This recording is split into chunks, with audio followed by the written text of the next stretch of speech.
Ik heb je werk leren kennen in 2001, toen ik samen met andere meesters in Watu. Ah ja, voilà, voilà. Ja. Dus ik heb je boek en ik gebruik het regelmatig samen met Gray. Ja, dat is toch. En ik spreek met studenten over de beweging. Oké, ja. Maar aangenaam dat we je kennen. Ja, hetzelfde.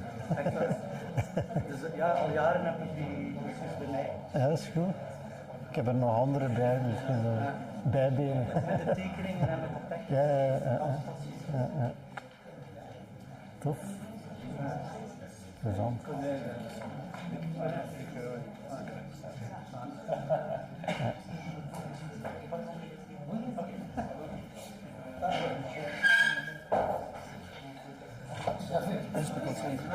Yes. Where are you based? Brussels. Brussels. Yeah. You? Oh yeah, okay. I'm here. I love it. I love to be in Brussels. On dirait un petit peu plus. I used to be a long time in Ghent. Brussels is more. Ici, je vais plutôt mettre là, ce sera mieux.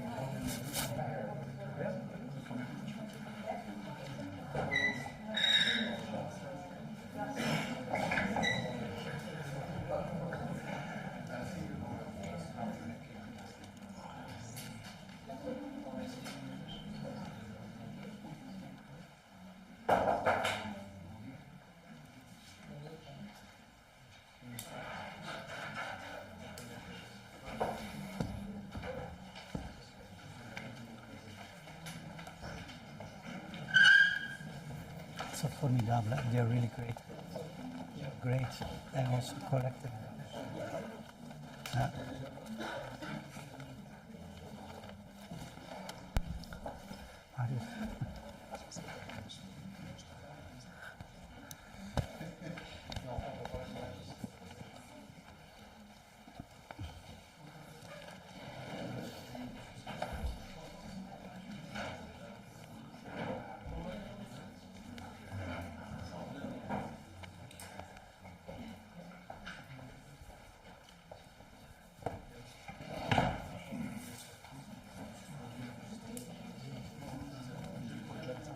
What? One has to know. Me also, but at a certain moment I want to project something.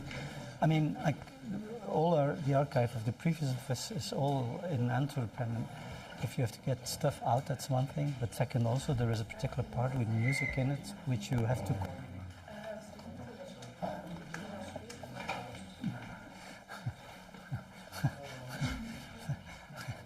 C'est disons, fondamentalisme des non-practitioners.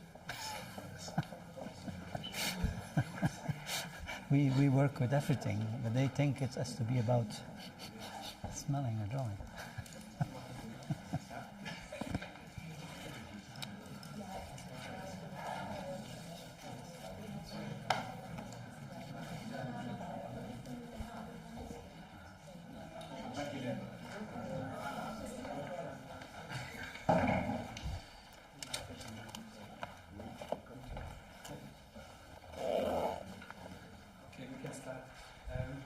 There are several reasons to be happy about your presence here today. This is the first time that URA Liège, Charles and Jeanne Vandenhove Fondation and ETH-Zürich work together on a research team, bringing together architects, professionals, researchers, artists and archive centers. The idea was to invite you to a place inherited from the architect Vandenhove, his office and private home, where his intention was to work on the transmission linked to a place, an accumulation of history questioning the heritage. Today it's also about putting together a framework, a place that allows us to find an echo within ULiège and other universities. It's today a place for debate. We are hosting during the afternoon a presentation in 2 tables, the first 90 minutes long, featuring Jeanne de Vylder, is excused. Martino Tattara and Christoph Fink. We also have to excuse Adrien Verschuere. Based on a sentence by Giulio Paolini, one of the artists involved in the collaboration and in the Foundation's collection.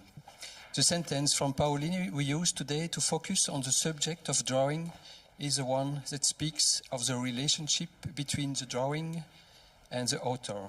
So today's three relationships between author and drawing will be explored.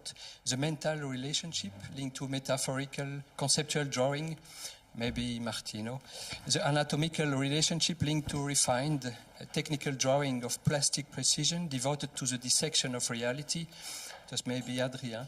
The momentary relationship of hybrid drawing oriented towards a free exploration. This same issue will be developed in the second session at the second table around the work of three researchers, Andrea Anselmo, Hongwan Shan and Maarten van den Dries. We conclude with the artist Daniel Buren, recorded last week, and the floor and the watch is taken today by Carlon Menon, architect and researchers in history and theory. He has a collaborative practice with Sophie Dars and a teaching practice in architecture design. He is co-founder of the magazine Accatone, our host and moderator today.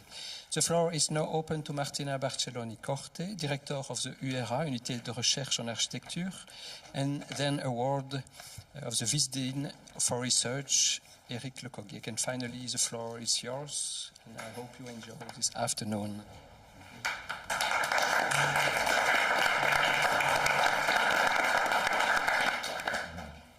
Okay, so first of all, I would really like to thank Philippe for accepting our invitation to organize a research seminar on drawing as an unpredictable research companion. Thanks, Philippe, not only for accepting this invitation, but also for putting together such an ambitious panel of guests, and also for mobilizing this powerful place, Vandenhove Foundation, that I hope, as a faculty, we will be able, the more and more in the future, to inhabit. Thanks also to the Foundation Vandenhove members for hosting us today. So this seminar represents for us the third of a series of 5 research seminars that we call the URA Dialogues, dedicated to themes and methods in architectural research, launched this year by our research unit in architecture, URA. We are particularly proud about today's event because it well embodies the ambition of our research unit to talk about the capacity of the project, the architectural project, to develop new knowledge and research. Something that we believe distinguishes greatly our discipline from others, the research by design method, and that only recently is starting to be fully recognized by important funding schemes. So just before passing the word to Philippe, to Eric, pardon, a special thanks I really want to give to Axel Fischer and Chiara Caravello from the URA for their precious help during these months and for helping us in the conception and preparation of these first 5 research seminars. Thank you. Hello everyone, it's a great pleasure for me to see so many people of you here. Allow me to add a few words, and I assure you that my intervention will not last more than 4 minutes. In the field of architectural design, scientific literature emphasized as early as the 1960s the importance of drawing in the design process.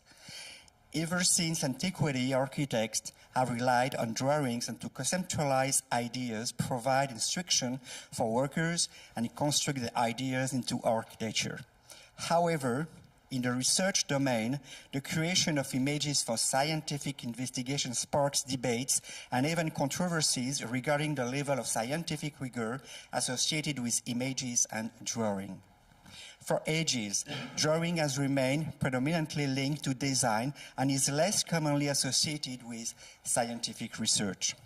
As long as 1982, the theoretician Nigel Cross explained that researchers in the design disciplines have other ways of producing knowledge, of thinking, of knowing, that they have a designer way of knowing, an expression which is still being debated, but which in research but which in research of architecture and but which in a way sketches out a definition of architectural research that stands between research on architecture and research aimed at producing an artifact.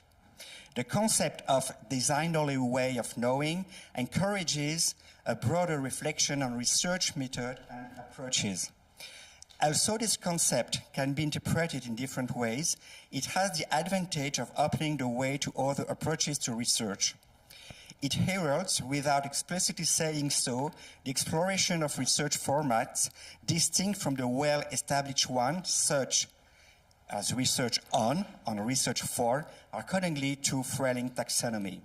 Placed between these two established research formats, the third format is distinguished by particular emphasis on action and practice. Unlike traditional approaches to research on research for, the third format suggests that practice itself can be a source of understanding and knowledge creation. Drawing has now become a mode of inquiry in various disciplines beyond architecture, such as geography, anthropology, sociology. Drawing is no longer just a technical activity. It's a way of knowing and thinking that enhances interdisciplinary expression. The current enthusiasm of drawing in our faculty is part of an international trend that shows no signs of waning, aligning with the shared intention of many researchers to overcome dualism between theory and practice, cognition and sensibility. Drawing allows for a reviving of the connection between theory and practice, but also a redefinition of their respective boundaries. Knowledge is not confined to the message, and it's crucial to surpass the dichotomy between content and form, rationality and sensibility, objectivity and subjectivity. By this, we mean that form affects the senses, sensitivity as opposed to content that addresses the rational part of the recipient. I express my gratitude to URA for this initiative, its director Martina Barcelloni, and Philippe Vander, the commissioner, as well all the participants present here. Thank you.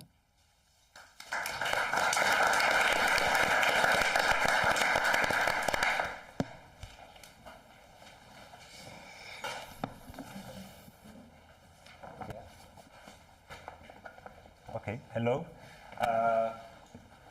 Good afternoon again, everybody. It's a pleasure to introduce you to this first table and to be your guide for the day. It's going to be a rich program with a lot of speakers, none of whom mother language is English, as you might hear.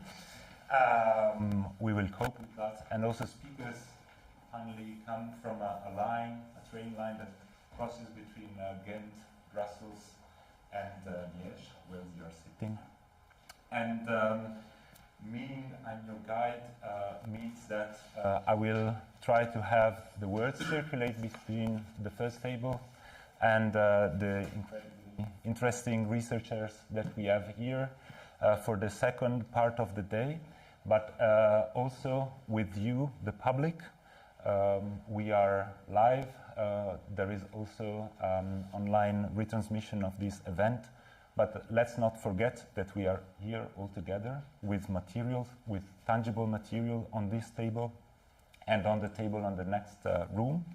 And therefore, please use me as your guide whenever you want to intervene. We will try to have everybody who wants to speak be able to express him or herself.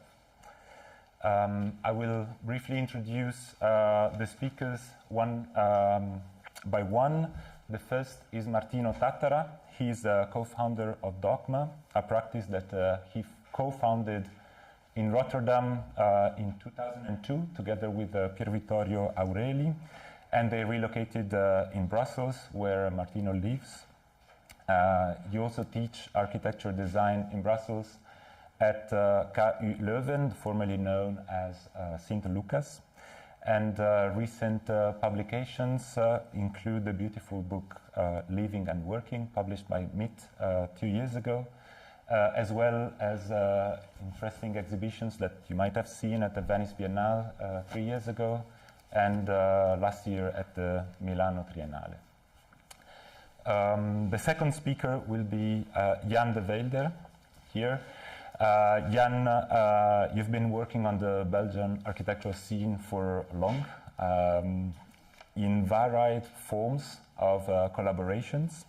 More recently, together with your partner, Inge Vink, with the new acronym, how to say, Jeanne de Vylder, Inge Vink, with some plus, sometimes the other way around, Inge Vink, Jeanne de Vylder. You hold the chair of teaching in Zurich. Your chair is called Chair of Architecture and Attitude. Inge is teaching at the Kunstakademie in Düsseldorf, and we are very happy to have you around the table. The third speaker is Christoph Fink. You are a multidisciplinary artist and musician, composer. You create very interesting objects, but not only visual objects, also sound, installation, compositions, and there is also a performative part of your work, including lectures. So we are very happy to have you all around the table. The format of this first session is that each speaker will have some 20 minutes. We might fill in a few questions, but the idea is to first hear from you all, then have a quick break, and then start with this discussion. You have microphones. You are able here to stand up, open up these beautiful documents, and I would just require, as people used to do at cinemas, to switch off your phones and to try to be quiet during the presentations, because we have Michael, who is the sound and video engineer today, who is trying to make it easier for the people who follow from somewhere else to follow this very beautiful panel of speakers. Thank you very much. Okay, thank you, Philippe, Maren, Martina, Barcelloni-Corte, and Carlo, and the entire Foundation for setting up this event, and for the invitation, of course, and also for the opportunity to try to reflect on the use of drawing in our work, and on the relationship between let's say our work and the technique of representation. Is the microphone okay?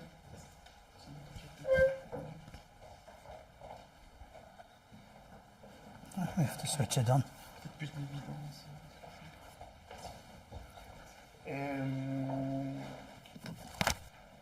When I say the relationship between work and drawing, I'd like to immediately say that I will talk about two types of work, which is what we do in our practice. On the one hand, we do, let's say, more traditional design work, but I will also talk about another activity that keeps us pretty much involved, which is more perhaps what has been already mentioned several times in the introduction today, which is more research. And in fact, both of these activities, I think, can only exist in their relationship with drawings. I think there will not be, of course, that's probably evident for the many architects that are here, that there is no possibility of design without drawing, but at the same time I would say that in our case there is also no possibility of developing exploration on topic that we consider relevant without engaging with drawings. Before going to explain some of the material that I brought today, I like to make a few points just as a sort of introduction. Because I have to say I found, had a few occasions in the past maybe 10 years to discuss about relationship, the use of drawing and say our work. And there is always certain a bit of finding myself in a bit of an odd situation for few reasons. First of all, because I think as many, well, maybe not all, but at least in our case, in a way, drawing has, let's say, grown in our practice and has become actually a collective endeavor, in the sense that, in fact, the drawing that I will present are mostly digital drawing, and they are produced by, and have been produced by many of our collaborators. Of course, we discuss a lot about drawing and the technique of representation, and there is a certain, perhaps, knowledge within our practice that has, let's say, that has been communicated among, let's say, the different generation of people that work with us. But it's important to say that most of the drawings that, in fact, will be presented are part of this, let's say, a collective work. It's also, but I think that we share all these, perhaps, understanding today. It's difficult to, let's say, discuss about drawing and to detach the discussion from, let's say, the very content of our work. It's difficult to separate, in a way, the meaning or the mean from the content, or in a way, the method from through which an idea is communicated from the idea itself. And I would say that we have had a bit of some skepticism in the past years about this rising strong interest for architectural drawing, because we felt that sometimes there is a tendency to fetishize drawings, while in fact within architecture, of course, as I said, drawings, representation, and let's say the conception or the idea of architecture itself are strictly related. Of course, it's also important to say that architectural representation is also very much related to the history of art representation in art, but differently from perhaps art representation, architecture has also that, let's say, surplus, which in a way link that to the making of architecture. But I think that having read the abstract that Philippe have shared with us, and also the introduction today, that I think that in a way what we are trying to do here is exactly to discuss, in a way, this entanglement that make drawing and architecture specifically related. I would today the material, and I have only now a few drawings, but there will be a few other coming. So they are, in a way, three types of representation that I'd like to discuss. Raphael used to say that architecture could, there are three types of notation that are, let's say, essential to the communication of an architectural project: the plan, the elevation, and the section. We have maybe a slightly change that a set of representation into the plan, which is the first type of drawing that I'd like to discuss, the axonometric representation and the perspectival view. They're drawn in different ways. Some are, let's say, computer, very simple line drawing. Others are a different type of representation, but in a way, all the material that I present belong to these three, let's say, type of notation.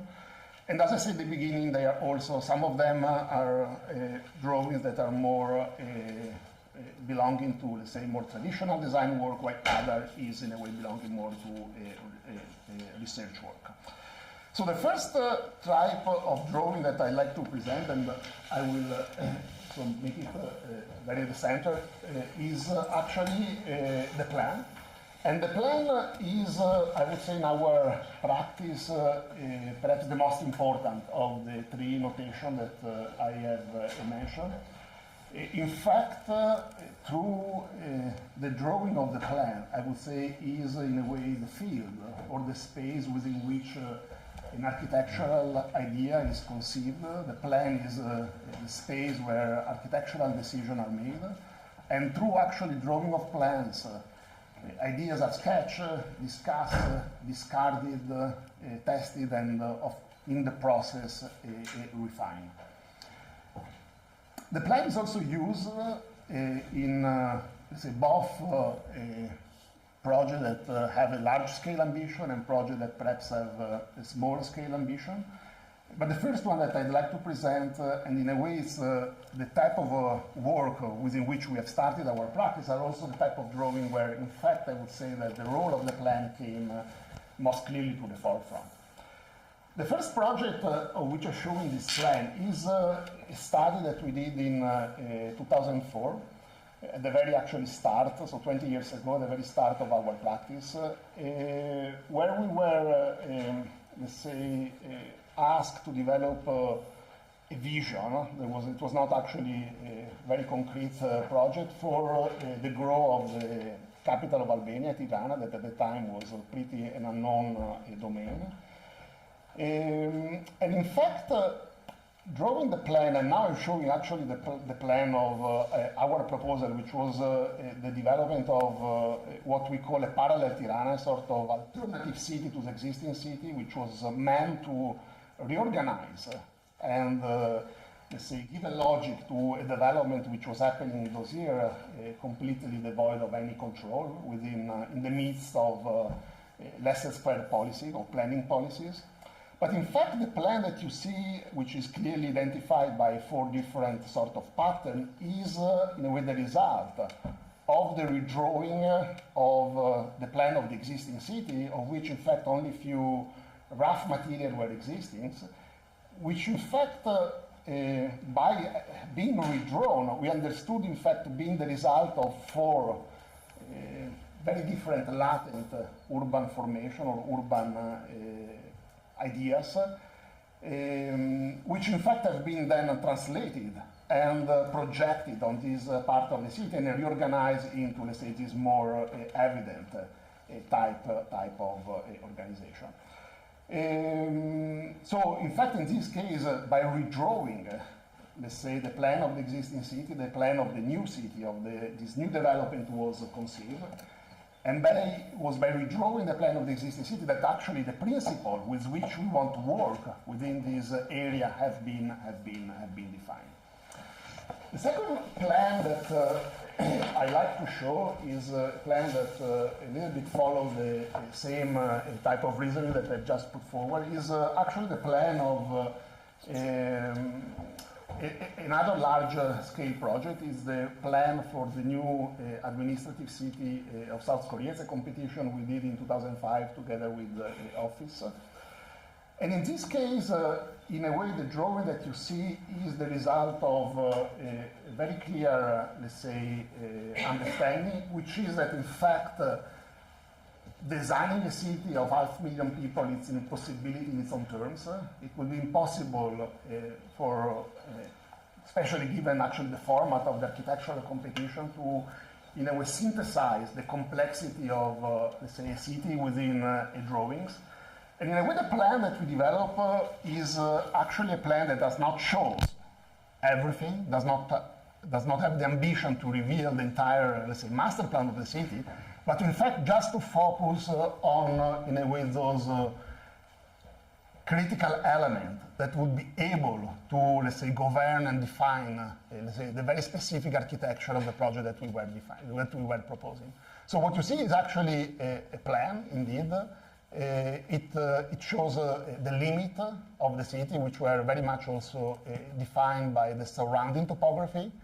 It shows, in a way, to reduce actually the city to a limited number of signs, which are, in a way, this element that we call the cruciform walls, which were somehow the only architectural element of the city that we aim to define. It defines, of course, spatial principles, proportions, between, let's say, the open space and the build space, but all the rest was not actually present in the city. So in fact, I would say that in a way this plan is an attempt to represent or to give a sort of understanding of the complexity by actually reducing the type of notation that are present in the plan. The third plan that I'd like to produce is perhaps a project that is, let's say, quite relevant, because Carlo just in his introduction mentioned, let's say, the result of actually our long work on a domestic space, which is in fact a work that as perhaps started more than 10 years ago with, in a way, the occasion that were given to us by participating in this competition. It was a very typical, let's say, scheme or opportunity or design brief. We were asked to develop, I think, 44 social housing unit in a village in the north part of Flanders, in Westerlo.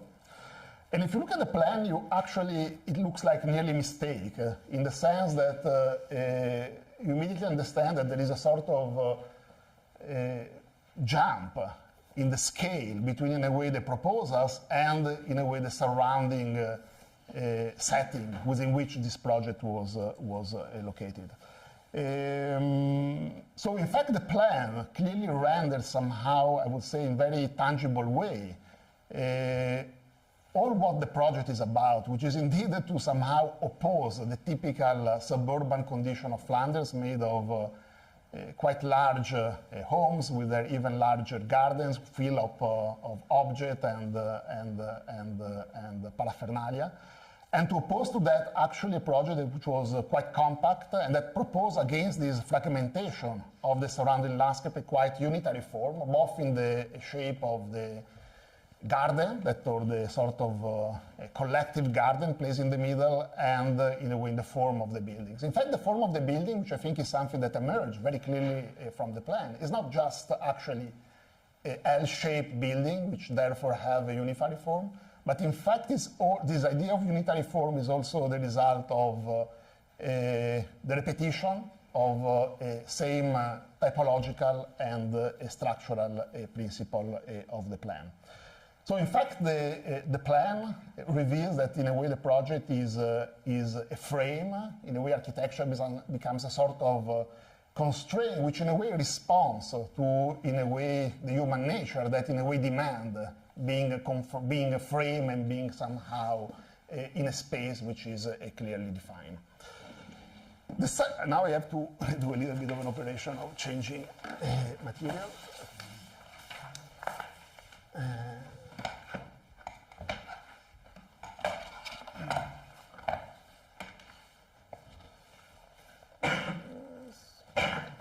So the second type of representation that I'd like to speak about is the axonometric drawing, or in a way the parallel projection.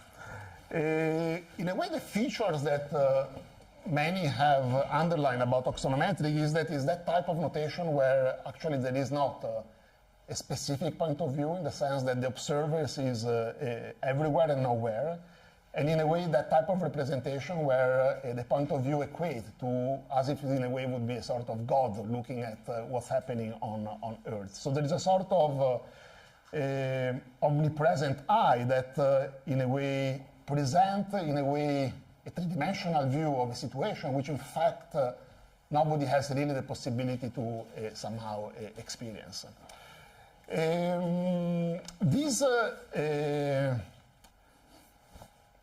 For us, axonometric has always been, in a way, a means of representation that we have somehow invested a lot. We have produced a lot of axonometry, and we still do that. And I think that, in a way, the axonometric drawing is also the type of drawing that, in a way, establish a very strong link with perhaps what we try to do with our architecture. In a way, the axonometric, because of this specific, in a way, point of view that does not belong to anyone, in a way, try to highlight the generic features of a certain, let's say, project, but also of a certain condition, rather than actually the specific. It presents a point of view that, although it's not real, it's also very neutral, in the sense that this does not, in a way, highlight any, let's say, specific point of view that belongs to one person. It does not separate between what is foreground and what is background. Everybody can, in a way, decide by looking at certain axonometry what is on the forefront and what is on the background. And therefore, in a way, it, I would say, highlight, rather than perhaps the exceptionality of an architectural object rather than the systemic logic that governs a certain proposal. So the axonometry that I'm showing here, it's the result of a study that we did some years ago for the transformation of abandoned or neglected office park in the surrounding of Flemish city. In this case, I think we are in the area of Zaventem, near the airport, where in fact there are a lot of these half-abandoned structures. And the project was about imagining actually what this structure could become. And in a way, the proposal that we put forward was that this place could actually be quite interesting place where living and working activities could take place. But besides actually the specific, let's say, goal and programmatic ambition of the work, in a way, in this case, the axonometry became very useful because, in fact, it really, in a way, revealed the, I would say, performative character of the open space that exists in between this neglected building and the potential that this space could have in, let's say, the development of, in a way, this proposal. And as you see, actually, the architecture that we propose is quite generic, not very different from, in a way, the existing office blocks that are placed in this building. But in fact, what emerges is perhaps the potential of the space in between that not only become a space that could accommodate this building, but also the space that would completely change the life of inhabitants that live in this space. There is a very important also aspect about axonometry is that we think that axonometry have, because of this sort of type of representation that does not have actually a specific point of view, that is a type of representation that invite the viewer to, in fact, read this drawing in his own way. So, in fact, I think that axonometry has a sort of pedagogical role. It engages the viewers and in a way allow the viewer to, in a way, define instances within a drawing and to see actually, and to make actually sense of the many instances of which an axonometry is made. Because of the same actually feature that we have somehow used in our design work, axonometry have also clearly, in a way, a mean of representation that is very, let's say, pertinent and adapt in research activities. And actually our research work, I will say a few words, is let's say driven by the idea of exploring architectural topics that perhaps have been neglected in, let's say, the history of architecture. The images that I'm showing belongs to a work that we did, I think, a couple of years ago on the notion of platform, where we decide to explore perhaps the genealogy of these elements, starting from the famous essay of Jörn Utzon that in fact described, actually in a very short text, the potential of the platform, an idea that he developed out of the project of the Sydney Opera House.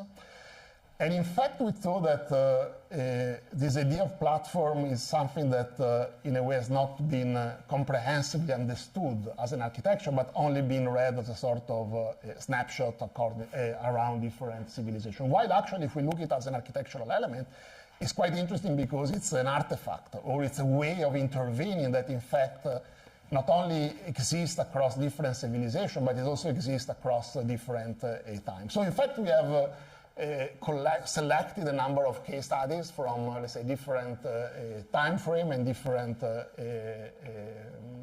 geographical area, and they're all being represented like this drawing that you see, of which I brought just 3 examples. These were actually drawings that were developed for an exhibition, where we exactly use the axonometry that in a way allow all these elements to be somehow compared and read one next to each other, despite actually the completely different condition within which each of these projects has been developed.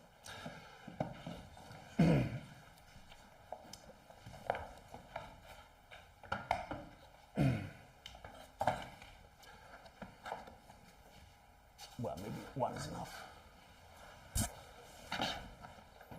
One? Yes, so we have to.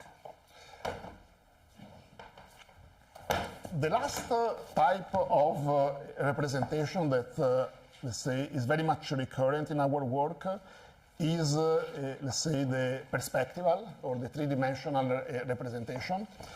We have used that, of course, many times in design work, but I'd like here to speak about some of our research projects. The first project of which I'm showing, let's say, this publication and this perspective on a panel belongs to perhaps the first of our research endeavor, when we started to look at or try to reconstruct the history of the private room, and especially the architectural history of the room. I think that for everybody who's perhaps a designer here, when we have to design a house, often we design that by assembling rooms, as if somehow the rooms is the basic element of architecture. And in fact, actually, Kant has written a short essay in which he actually say that indeed the room is somehow perhaps the essential element of architecture. But in fact, if we also think at the essay of Virginia Woolf on the rooms of one own, we know that in fact having a room of your own is not actually something that we should give for granted, because not only is something that did not exist for, in a way, thousands of years, but it's also something that is often accompanied by the struggle, like in the case of the British writer. Anyhow, in this work, very shortly, we have, in a way, worked with both notation, both plans and three-dimensional representations. Plans, the idea of the plans, we selected a series of case studies, which in fact belong to 5, let's say, historical moments when in a way the architecture of the room changed, because in fact it would be impossible to condense in a few pages, in a way, the history of home or rooms, which in fact span across civilization and millennia. But in a way, on the one hand, the difference that I would like to highlight is on the one hand, in a way, the 64 rooms plan in a way highlight how architecture of the room is very specific. And in a way, this specificity is also, in a way, an embodiment, an attempt to define who is meant to use a certain domestic space. What we try to do with the perspectival drawings, which accompany this research, and I think it was about 40 or 50 of these drawings, we try to actually reveal the opposite process. So to reveal how certain personalities have actually fight against the norm that, in a way, of which somehow that architecture somehow embody. So in these cases, for example, the room of Virginia Woolf, but I had also brought this panel that in a way is a redrawing of the studio of Frida Kahlo, which in fact reveal how certain people, because of their specific perhaps activity, condition, forms of labor, have somehow transgressed the way in which architectural rooms are supposed to be inhabited. What is interesting is that for this drawing, as you can see, we have used a very simple but specific drawing technique, which is the Ling-Claire technique, which was a drawing technique where, in a way, space is drawn by a simple black line. It's been a technique that has been used by the French architect Paul Leterolli, originally, and later by Tassenov. You might all know this very beautiful interior representation of Tassenov, but even a little bit later by architects such as Léon Clear. And what I think, in a way, this sort of simplicity of representation does is to emphasize above anything else the very, let's say, architectural features of, in a way, the room itself. The way they were drawn is actually we started from existing images, images that sometimes, or other sources, sometimes there were, of course, available images, such as clearly the studio of Frida Kahlo, which can be visited, but other, in fact, are spaces that only exist in, let's say, the imagination, so that we have tried to reconstruct. But we have also tried to somehow uniform the point of view, so that in fact these, I think, 48 drawings could somehow have a consistent point of view that would allow a comparison among the different type of representation. Yes, here. The other work that to conclude that I'd like to show is another type of research that we did following to the one I've just spoken about, which is Loveless. which is an exploration on the idea of the minimum dwelling. By minimum dwelling today, we tend to think of, well, here in Belgium, I think the studio space or the micro apartment or the tiny house or what a sort of miniaturization of the home into a small space. But in fact, if we go back to Karel Teige book of 1932 on the minimum dwelling, we understood that according to the Czech critic, this was something different. In fact, he put in his book this very beautiful diagram where, in fact, minimum dwelling is, on the one hand, the individual living room, which is meant to be supported by actually a quite large series of what we call centralized and collectivized space. And we thought that this, let's say, notion of rethinking what is minimum as the combination between individual living space and centralized and collectivized activities was something that span through, let's say, a long period of time. There are examples of that in a way, we could find very early in time, and examples that, of course, existing much after the publication of the book of Karel Teige. So what we did is, again, to try to, let's say, look at the history of our discipline and to found examples that reveal this idea of living. And this space has been, on the one hand, again, drawn through simple plan in order to allow very easy comparison between, in a way, the condition of the individual living and in a way, the belonging of this individual space to larger complexes. But we have then tried to pair that with a different type of representation, which what you brought a couple of examples here, where we have actually focused on only the individual living space, which are all in a way portrayed through a perspective, which is drawn by looking into these rooms as if the ceiling would have been removed. So what we tried to do here was to, in a way, find or to reflect or to develop a type of representation which in fact would be abstract, that would communicate the architectural features of each of these spaces, but also make people understanding that, in a way, the way in which the space were inhabited and used were as well as important. So in fact, these are differently from the previous set of representation. They're not black and white, they're not like drawing. They have color, they have a certain idea of materiality, but especially they're furnished and they're inhabited by objects, which in fact are not let's say specific objects. They're specific to the time where each of these drawings have been done. But in a way do not, in a way, characterize very specifically who would be actually the user of this space. So the presence of this object is, in a way, very important as it hints to possible uses that can take place on each of these spaces without actually, let's say, imposing a specific function to each of these spaces. So these are actually the type of material that I'd like to present, which, in a way, as I said, span between more traditional design work and what we consider a very, let's say, specific way of doing research in architecture, which is, as I said, very much embedded and based on the use of drawings. Thanks. Thank you very much.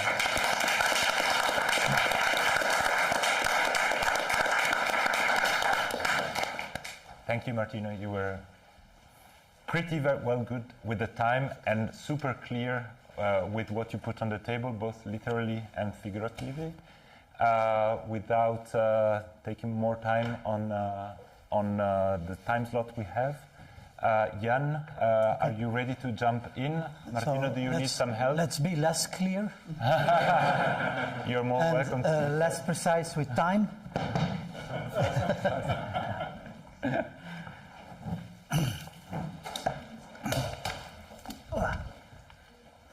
There is also this idea that we can leave the material around. So it's the first time in my life that I carry Solute. And I'm happy. It's a little, I understood. Do you want some help? Shall we lay down here? And I think it's a beautiful underlayer to present on, if you allow me. It's not in an indecent way I do this, because I think one of the main images that I carry for so long is with my analog Olympus OM10 camera. I took an image of a Soluit drawing in an abandoned gallery in Ghent, where Soluit had been exposed. Actually, he visited incognito. One day when the gallery was closed, the Copyright Bookshop was also included in the gallery. And Hilde told me that one day a little man, well, it's not so little, I don't know, man said, "Can I see the show of Soluit?" And she said, "It's closed today." And he said, "What if I am Soluit?" And she was so blown out. And he walked in and out, and before she could breathe, she missed to me. But anyway, what is important to me is the doorbells that are in it. So the new landlord of this kind of little city palace made 23 student studio in it. And the electrician came, and all the people in the room would say, "Fuck, they killed the piece." But what fascinated me is that the electrician nicely lined the doorbells on the line of Soluit, and the light switch tipped the drawing of Soluit. And I did not know what to do with it. We talk about 93. I'm just graduated after having failed on my diploma with 2 on 20 at the time. And I had to redo it and everything. I was in trouble, and this saved me a little bit in idea. Something else, another failure. This is a drawing also made together with Patrick Moyersoen, at that time partner in crime. Yes, I had many combinations, so it must be me.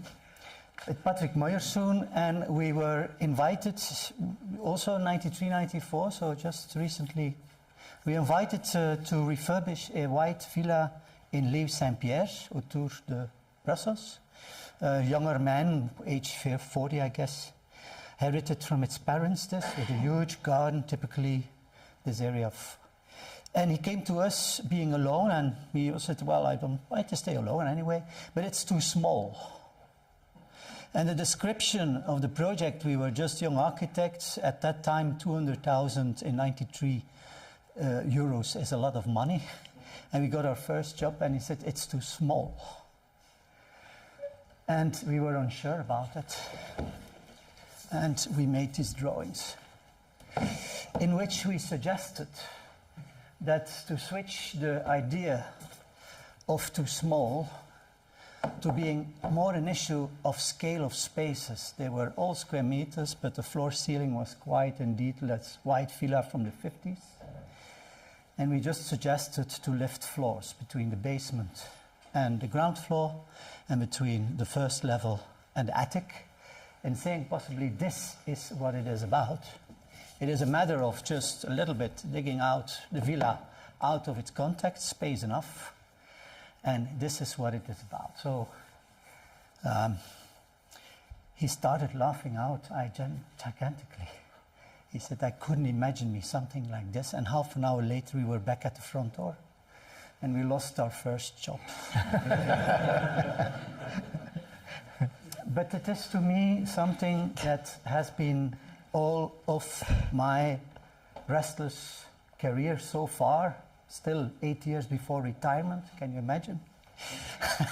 At my school, that kept me going in all I want and I was doing and still want to do. And what I like to bring here is that these drawings that were made at that time, maybe for the research interest that has been made on checkered paper, which has been cleaned out by the sun with this typically foils we were gluing on and all this kind. That's just for the technical records. But the drawing has to do with the strategy of things. So it might be each time totally different, but it has to do with how you as a practitioner architect are on search of something which is in your interest, but also a way on how to communicate it with your client. And it's all very abstract, but very clear, and that was to me, that moment, how we spoke about things. I'd like to switch now. I have some other drawings. I take a big leap to say, between these observations and these drawings, there are maybe a span of like 30 years, no, 25 years, let's not be too old. But they are, to me, still about the same thing, what I think the drawing is about. And I make that point that sometimes I get a little bit nervous of all these specific looks to things, thinking that at the end I'm just a practitioner architect. I was recently, and I stopped it, always interviewed in reuse architecture. And you got totally crazy out of it. It's a phantasm. It's an artificial idea, the discussion. The first house, or the first houses like this one, we never use the word reuse. When we talk about the house Rotelenbach, which I talk a little bit later on this drawing, at that time we never used the word reuse. And now I am each time invited to come to speak about reuse. The funny thing on this is, if I can switch to the regarding this drawing, but I have to show you a couple of things. Can is it happening? Okay, wait, I first have to go back. So I had prepared something for in case it couldn't work out to be here today. Will it come here? Okay. 1 to 5 times when people ask me about the building of Les Ballets de la Baie, they start talking, it's a very interesting reuse. It's a new build. But it has been so badly built that it looks like it's a reuse. No, it's really done.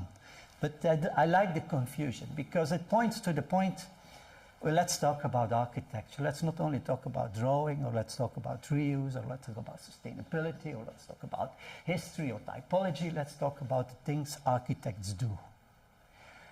And the facade one sees here, I like to tell you, is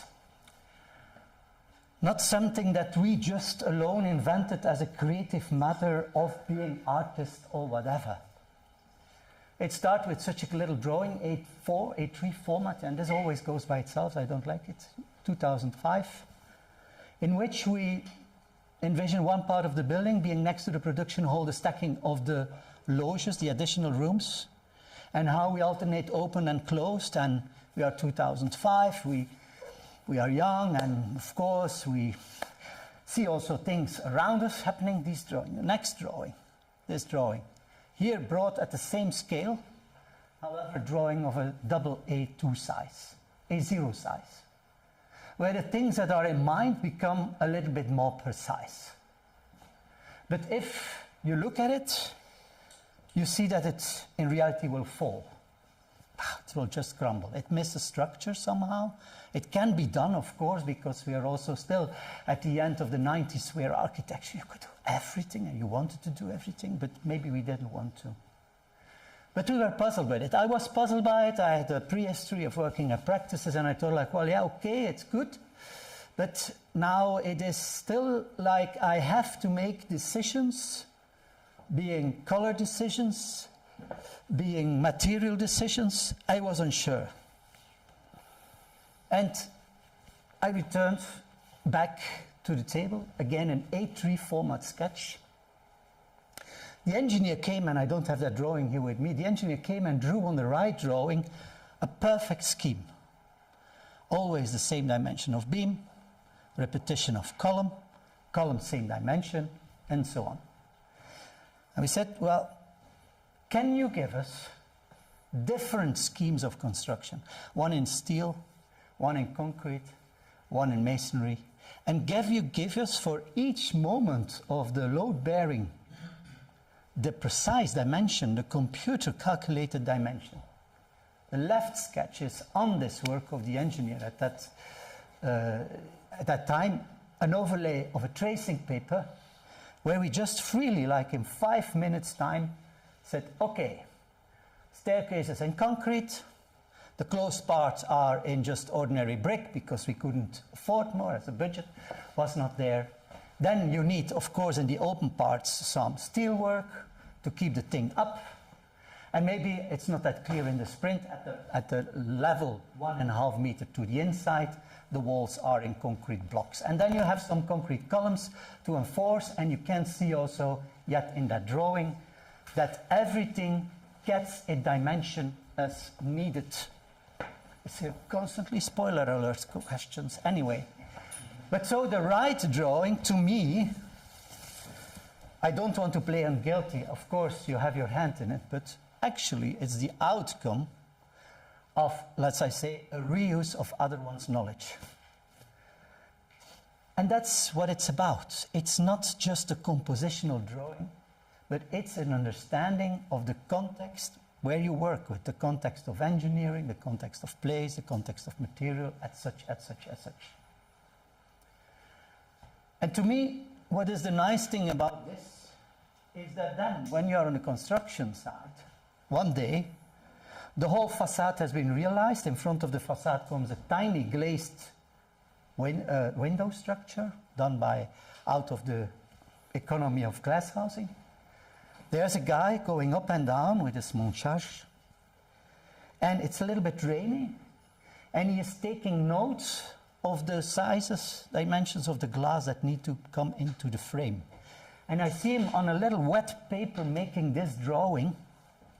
And I say, what are you doing? Yeah, sorry, I forgot your drawing. And I passed by and I had to.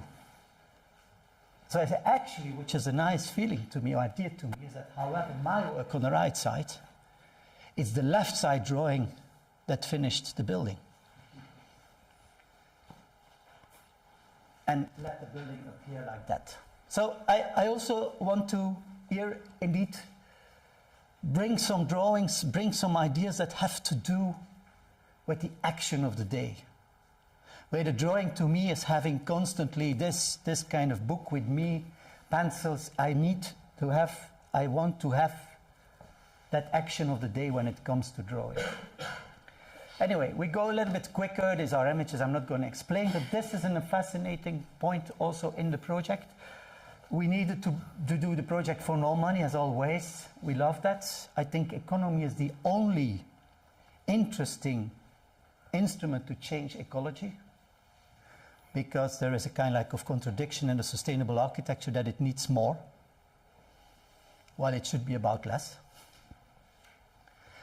And this facade we were at that point also a green facade. It was very tendency at the 2005 when we were on it, and we had a building permit for it. And it was a facade which was really, this facades, as we know, with totally watering systems and everything, stainless steel cable network and everything. And it was like relatively the most expensive part of the building. And when we were at the building site working on it, and the facade was about to become real and design, we said, oh, come on, we can't do this. And we restarted the discussion with Bas Metz, and we found this together with Bas Metz. It's in fact what happens when the wind comes in these cement tiles after 30 years and blows it away, and everyone says, look, this now, wind. We did it after 3 days.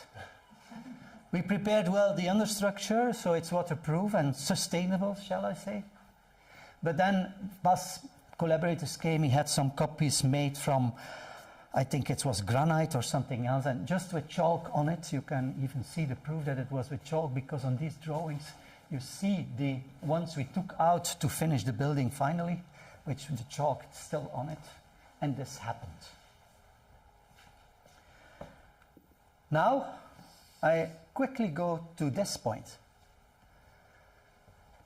This facade to the right side, which belongs on the left side to the Baroque, it's a Baroque. I did not all about the project because it's not about that. It's a white facade, totally white facade.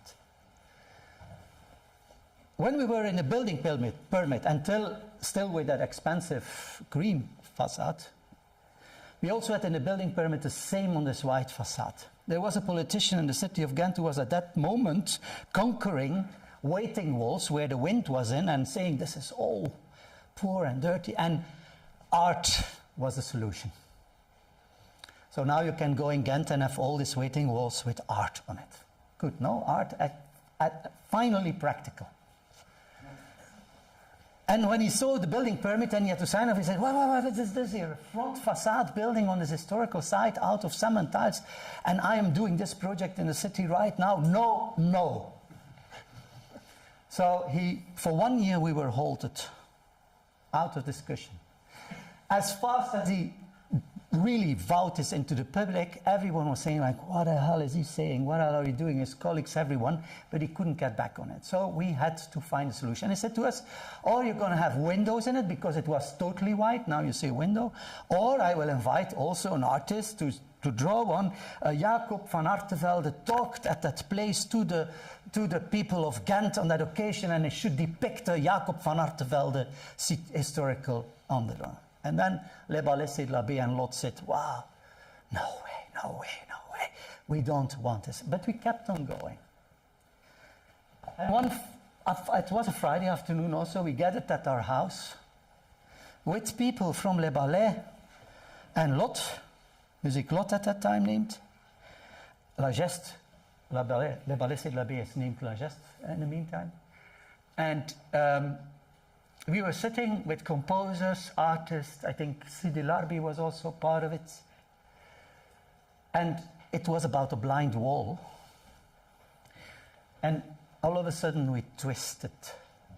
We said it's a mute wall. It's not a blind wall, of a mute wall. And we started to imagine that this wall could become something that could speak, that could sing, that could radiate. Instead of being an art piece of Jacob van Artevelde, it could be something that had to do with the people working in it. And this is, I think, of Koen Augustijnen and Guy van Heuten and Steve Dujardin. And we invented an idea of having, again, these cement tiles we wanted to have, but to have like a system and then of speakers behind. Very simple, in fact, efficient. And for Le Ballet and Lot, this was a matter of saying, now we have a new podium. We have a new experimental facade.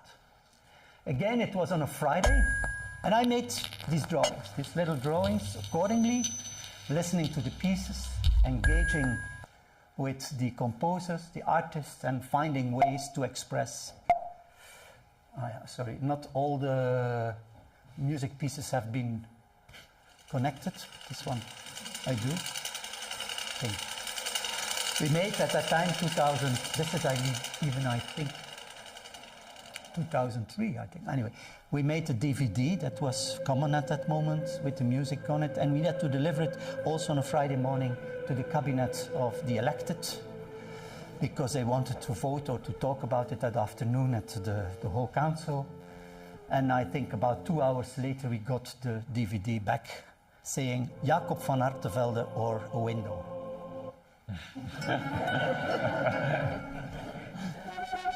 So this continues. I don't have enough time to get all into that, so I will go now quickly to some. I just show you this was the idea. Even we would make it like this, like the wind really plays with it. So you have speakers behind, or you have even the variant, I believe. Yeah, it's called Murmur. In the meantime, there is a practice called Murmur. Anyway, it's too much stuff. I quickly go for it. So what was our solution? In fact, as we had this pop-up there above, we just mirrored our own pop-up in the facade. And it was called the Attic and Gratitude to the Elected. His name was Sas van Roeverwa. Here you have these exemplary things of Bas. Anyway, let's move on a little bit. 2 years ago, at the end of the pandemic, Le Ballet was celebrating, was it now 20 or 25 years existence? And did a huge exhibition in the buildings, which when it was ready, we went in a new lockdown, so it became also quite something. And invited us to contribute, as they brought gratitude to what we've, at that time, we also to them, and then to us, what was possible. This is a drawing, ingemeet, and what was for us the point is that we thought like what was never allowed to do, we're going to do right now. And immediately we had again a discussion, because the responsible of monumental services who take guides on the whole site cycles every day up and down. And so we did a permit question on this, whether we could, for the occasion of the exhibition, bring it on the white wall. And then she wrote, yes, occasionally it's possible, but possibly you don't have any material by which you can do that. We said, well, pencil, you know, pencil. That goes away. It's still there after 2 years. But what I want to show here is indeed the moment that how we decide on these things or how it comes. It always comes, I think, at the moment that you exactly don't follow your ratio, but you connect all kinds of things you have together. And this drawing here is depicting this very well. And it goes with 3 drawings. You can have a look at it later, which is one drawing, which is the building site drawing. This is well, if you really want to understand architecture and study and research on it, look to this stuff. Because this is the stuff that lays on the ground and goes together. I think I missed one. Oh no, this is one I want to show you. This is what Inge found as an issue of difference between the architecture detail drawing of the construction site and the reality of the facade, by which she had to turn the foreseen drawing on site. And what you see here is that she said to me when I arrived, listen, Jan, your drawings were not correct at that time. And now I have to correct it here at this point. Like that's what I'm doing. She was sitting there on a parking place on her knees, redrawing, due to the fact that the outcome of the length or the dimension of the buildings was slightly different than the building permit had foreseen. Anyway, and this is then the action of the day. Can I go quickly back to the... Yeah. So this is the action of the day, some images we took. It became also a family affair. Even Linus, I believe, who is here now in one of the rooms having fever, was present of it, and voila, here he is. Drawing, sitting on the scaffolding. The family helped, all the people helped, et voilà. So, some images of Philippe Dujardin. I cannot miss or talk about things without bringing gratitude to him, the 5th Beatle we always sit when it comes to looking at the architecture. So, I bring you some very basic drawings. Which time do I still have? Because otherwise... Still 5 minutes. Still 5 minutes. Well, then I'm going to make some jumps. There are other stuff where I will not talk about. I think I contribute also quickly with some axonometric drawings. Sorry, I have to look myself. What is the right direction? Which is about the construction and the making of it. This is indeed the formerly not reuse house known Ruttelenberg, by now experienced as a Baukultur or Umbaukultur, which I start more and more to regret as appreciation. Maybe if it's about the last 5 minutes, well, talking about that happened in the previous office. And sure, of course, I did it a little bit provocative, but the drawing as the model, as everything, is part of our language of making the things, not just representing the things, but making the things. And this is a compilation of also 3 books. Architects have something with a combination of 3 or 7 or 11, which is in fact one new book we made based on the reuse, I would say then, of other magazines that were ever interested in what we do. And the axonometry drawings here have another story, is that we were the last 2G in its original format. That was the first test to only go digital, which failed totally, by which it was then taken over into a new format, by which we had like 500 non-ESBN numbers, non-sellable books of 2G we forced to be printed in the original format. And you could not sell them, but what we did is that all the axonomic drawings or study drawings we had in the 2G at that time, we sold 200. Is about always trying to find a twist in doing these things. Of course, we are teachers also, not of course, well, coincidentally, we are also teachers. And indeed, the drawing is, to me, I believe what I discover also with so many students, is in fact the only mean at first to learn to understand or to see that architecture can have so many different positions. And I have here a calendar of my first year, and we have many of them by the meantime, by which we collect students' drawings they made throughout the semester. We have at that time in the studio about 30 students, and we collected this about 3,000 to 6,000 drawings per semester. As we said to them that we will never work on a representation drawing, but we work paid 306 calendar, but it's very expensive in making it realized. And today we're working on a new archive based on artificial intelligence. We have now 66,000 drawings in the meantime, and I have to now find this back. I just taped in with this is a beta version of a new, oh sorry, I should go with this one, of a new web page we're working on at our chair, which will contain all the drawings in a non-hierarchical, non-ordered way. And we're working, you have here the first exercise, it's like dice, guard, guess, but the point is that we are working on a little machine, well, it's artificial intelligence, as evident as it goes, in which you could, for example, write a story of your morning, waking up, drinking a coffee, sun comes into the orange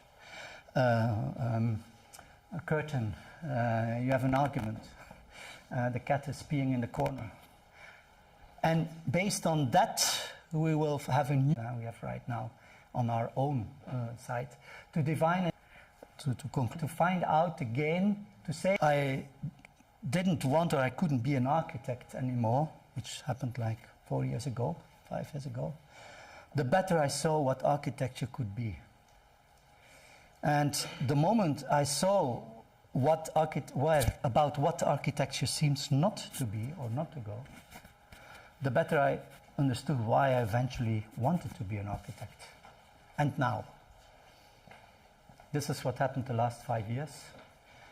Things that happened together with with Benoit, sorry, with Benoit and Harold together, like when we saw briefly about Les Ballets. Every time I have to talk about one topic, I get very nervous nowadays. Sorry. Yeah.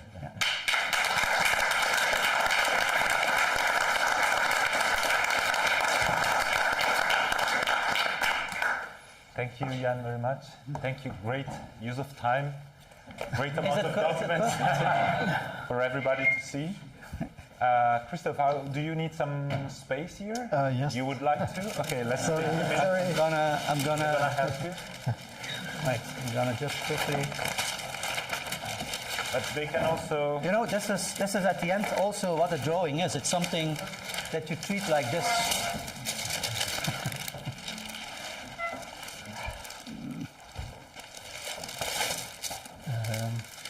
Est-ce que je peux connecter à ça? Okay. Peut-être je vais quand même. So this was your computer desktop. Oui, si c'est possible.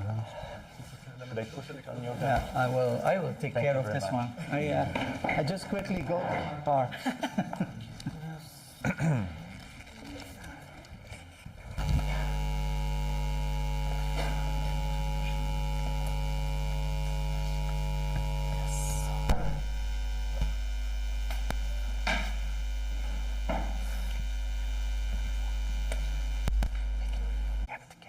Are you using also that computer or mostly what is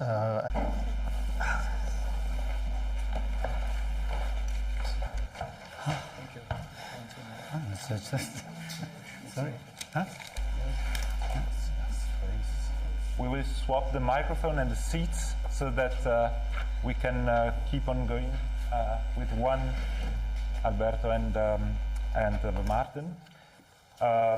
We will try to start on time. That means it will be at 4. Yeah, at 4.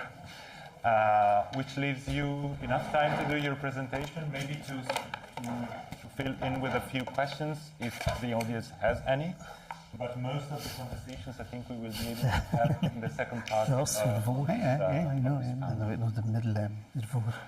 De zwarte. Ja. Dat is echt crazy.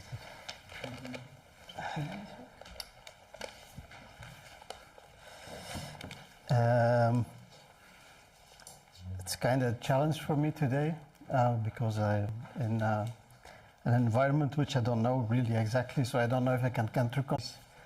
And it didn't work out anyway. Explaining that for them, reality doesn't exist actually. You cannot, the only thing which you're sure of is that you feel and experience stuff. And so we do a lot of things with that. And that way, life becomes, because everything is actually new, in front of you. And every person you meet is actually just another possibility of being on this planet. And so we made this from stuff like that, language, and we communicate and we build all this stuff and things like that. So that's maybe the optimistic part of this humanity. I don't know what the future will hold, but so that's where I started off. Let's see. It's a challenge also because I try to avoid to use the PowerPoint. It was a question before, so I have real stuff with me, real of my. I had the occasion to go. I had no money, but I had the occasion to go to the United States, and I had just enough money, and it was just. That was also exciting. I mean, the lack of budget, which just frames you, and you try to it's so beautiful. And so I was sitting in the plane, and I just wanted to grasp this whole thing. And it's actually like painting, like a still life, but it's a still life which is constantly moving. And so I tried to grasp this thing. So I started to make notations, but a lot of notations, because it was such an expansive travel. I wanted to hold everything in this. And so that's my first book where I actually noted everything, and I noted the time and everything what happens around me.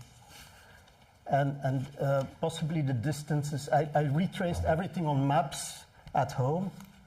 So you have here like, and the planes are fantastic. I still do this today. So I worked and worked this out, and then afterwards you have the beauty with this kind. I mean, you note all these things, and these are very sometimes casual things, but it was also out of when you read travel logs, they just. I'm very hungry because you don't have all the details. So with this, I have almost all the details. So I can really see what it means. That's also when I look at television, I like to see what's behind this. How does somebody develop like real-time television? That's so fascinating. Like even the marriage of a queen or something, or the queen's funeral in Britain or something, or I don't know, any real-time event is fantastic to see because you get into the real time of a thing, and possibly something can go wrong. That's the most also very exciting,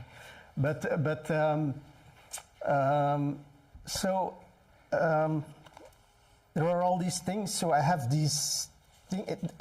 Another thing is that I have the content, I have the geography, and I have the time. And the time makes it possible for me to make abstraction of myself and of my life, because that's a very important point to me, abstraction. It's like give things a place in the universe somehow. So this whole thing, even taking a coffee can be so, wow. I mean, the ritual of a coffee becomes like a big, it's so, I can't explain it. It's like... Now we need one. And so afterwards, with all this material, you have the time and you have the space. And of course, with all these data, you can do a lot of drawings. Don't mind about that. Everything is here. So I developed this system, but that's only the personal part, which is really based on my empiric study of the planet. This is 91, this one. Then by doing, I developed a method to take these papers, so it became tiny sheets of paper, which are folded like this. You have a cardboard, and it holds in my hand, and I note everything. Then I turn it around. So it's really a bit crazy. And so I still use it, I use it as an expensive watch, actually. So when I work, or I see a plane coming out of the airport, I mean a jumbo jet, that's why I love to live in Brussels, we have jumbo jets coming up. So, and then I follow it on, and then I see what can I do in the time he flies from there to there, and then I follow another plane and another. So I made a lot of drawings like that too. So, so this is travel 163. So another way to travel is, so it's not, so planes are really fantastic. I mean, I go completely crazy. And it's, because it's so crazy, I have to note it down. So also when I step out of the plane, I have this fantastic experience that it's like I'm holding this, you know. I have it. Because I think I discovered I never knew my grandfather on my mother's side, and he wrote down a lot of things, and I just recently, a couple of years ago, I discovered he made one of my aunts was just diving into the family stories, and she discovered that he wrote a diary of the war, just the whole war from day one to the last day. And he does it in such an historic tense, and everything is so detailed. I mean, when I look at I was like, whoa, okay. And he knows everything, the bombardments in the distance, the conversations, all the illnesses of the family. It's just incredible. It's just such a packet of paper. And then when I read through it, at the end, he's very like, I did it. And it's a bit like this, you know, it's like, I know this is going to someone else later on. I'm very conscious about this. And so one of the last things I did, this is a travel narrative. This is when I do it with my bicycle. This is,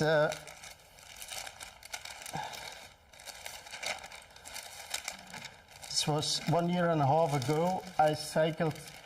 I cycled all over Europe in this way, but because I have less time in the last years, I decided I just want to finish off the Pyrenees. So I cycled the whole Pyrenees from Bordeaux to the Spanish border, and then up and down until the very other end. And so I note everything which happens on the road. So this is actually folded on my steering wheel. So I'm constantly writing and stopping and I try to like do 120 to 150 kilometers a day to be on the edge of the landscape. So to really experience full throttle the landscape. So, but I did this. Also, I'm quite a specialist of Europe, so I did this until the top of the Etna, twice to the south of Portugal, to Istanbul also. That's why I made this also. So that's, I mean, cycle trips are just wonderful, but when you do it this way, you have all these details and you forget so many things. You forget all the suffering. You forget it. So when I read it, I mean, you have all these wonderful moments in your head, and then you read this and you say, wow, this is just crazy.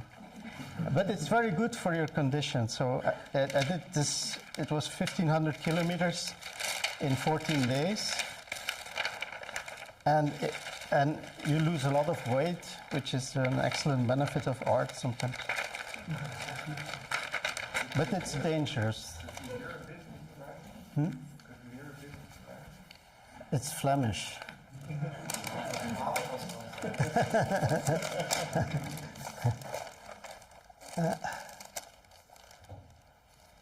It's a lot of data, yeah?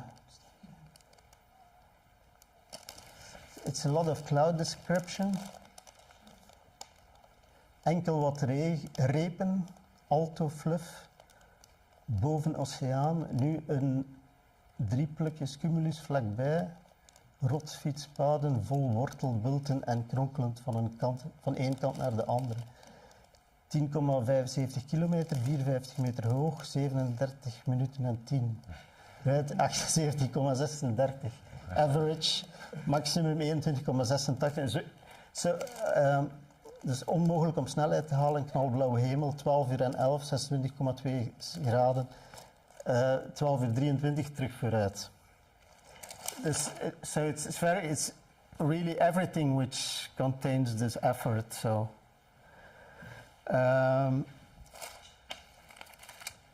Description of the clouds, of the roads, yes. And then some data. What I drink, level of exhaustion, everything, sounds, a discussion I hear, plants, birds, as far as I know them, temperature, everything. So it's really a lot of work, because sometimes they ask me, why you do this alone? Of course, you can only do this alone.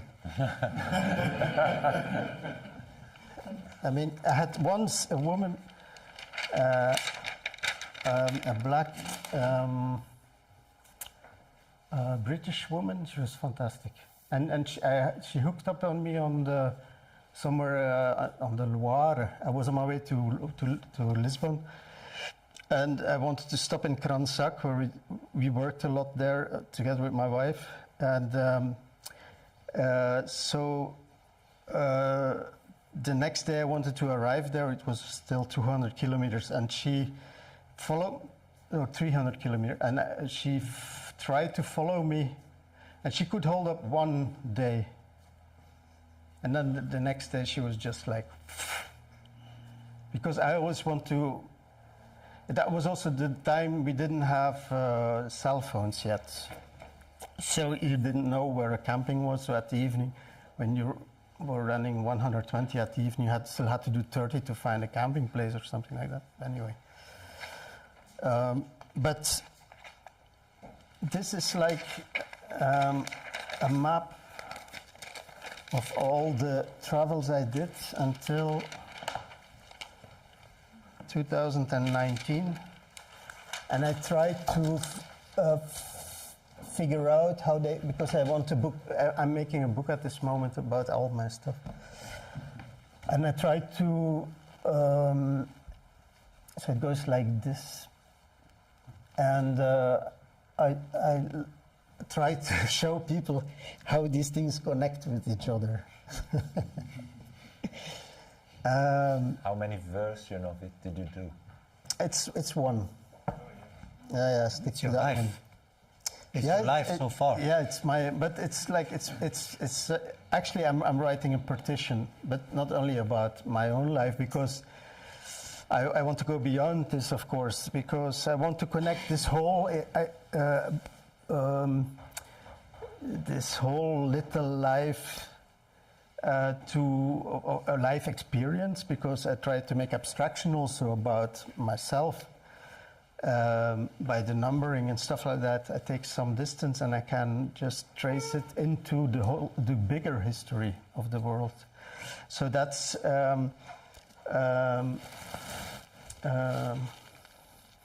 Now here you can see, as far as I don't go to the PowerPoint, here you can see a little bit here, some traces of drawings I make with paper cuts and stuff like that. I do a lot of horizon line studies also on windows and stuff like that, where I try to take out the exhibition space into the world. So that's the question of this opening downstairs. I just want to get out. That's maybe just an insight. But I'd just like to get out and have some air, actually. But oh, here, that's nice. That's the Frankfurt walks. This is one way to work it out. So but I come from the pre-digital period, so this experience you can't have on a computer. No, impossible. And but yeah, today I used to actually write all these numbers and stuff like that. That's a way to work all the data, and then so I try to make sense of it and how things cross and where you go and which places you pass twice and stuff like that, and it gets kind of a construction. But before all that, this is with the computer and already with Excel sheets and stuff. Before that, I just had a hand computer, and then when after 100 lines, I had I said, oh, okay, and I had to do everything again by hand. So I'm so happy I had this experience. So without the computer. Yes. It's that could be a nice thing to study. How I mean it's. And I'm still doing this handwriting because it contains so much information. I mean, just the smell of it. You know, you have still smells rain and stuff and thunderstorms, and that's the beauty with bicycle trips, that you have to negotiate with the landscape. You have to negotiate with the thunderstorm. That's so beautiful. I love that.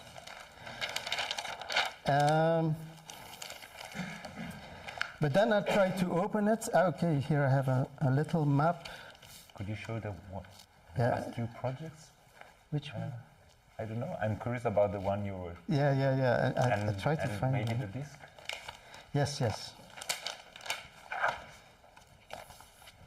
There's still this one too.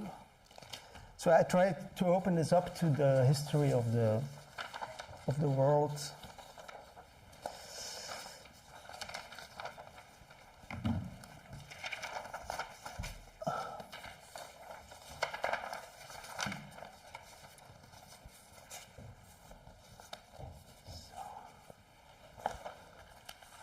That's, where did I put this? It's not the one I wanted to show. I tried to reconstruct all the bicycle roads I did. But it's already incomplete. This is like the whole of Europe. But the hand drawing is much more exciting.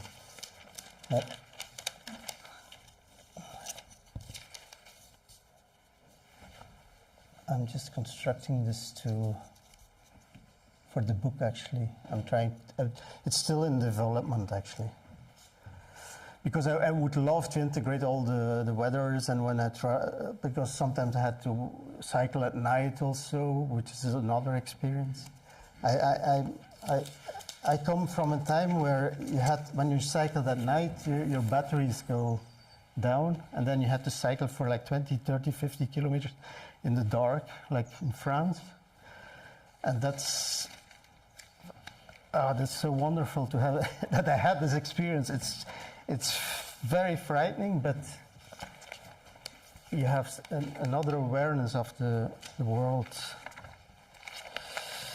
So then I actually explore a lot of books and stuff like that. And one of the works I did, because I'm so much interested in all kinds of views or perspectives of the history and the way that it's actually impossible to work. This is the real thing here.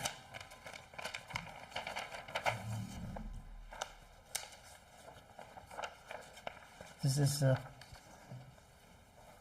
like 2,000 years of history, which 2,000 years ago? history, the last 2,000 years.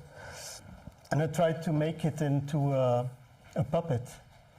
And this thing turns around like hell, and it's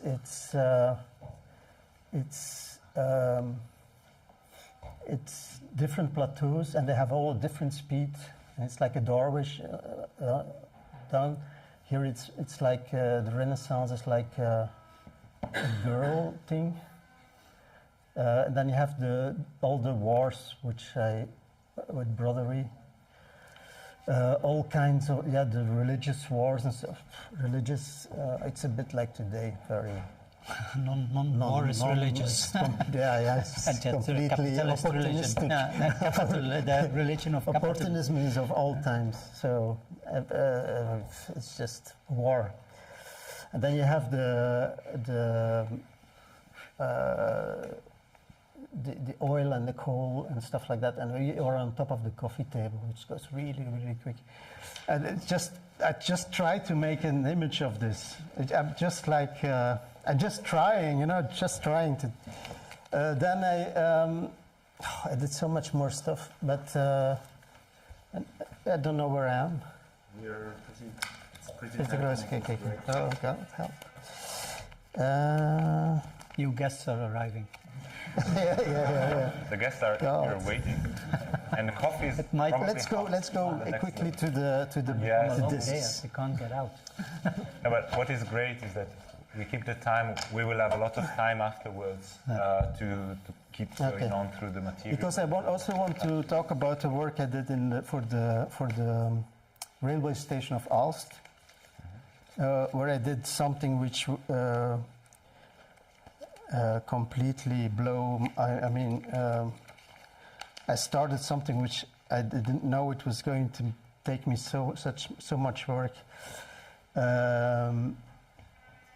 Anyway, let's talk first about this. This is I developed actually these discs. I started with small ones. I have a guy who can make this for me because you need a lifetime to make a disc like that. But I do all the drawing, of course. And I developed the concept. And I was invited in an exhibition about the planet Earth and the evolution of the planet Earth. And I thought I want to do something with clay, and I don't remember how I got to this idea. I wanted to make an image of the world, not like we know it, mostly like the ball and how it's configured today. I mean, where the tectonic plates are at the moment. And so I wanted to have an image of the world where the whole space-time of the planet is incorporated. So I ended up with a disk form, and the time starts at the edges and goes towards the middle. And on the inner, so it's 4.5 billion years, and on the edge we are sitting, but we are completely invisible, of course. And like if this is the history of this is the history of the Earth, the biodiversity is somewhere here. You know, it's very tiny.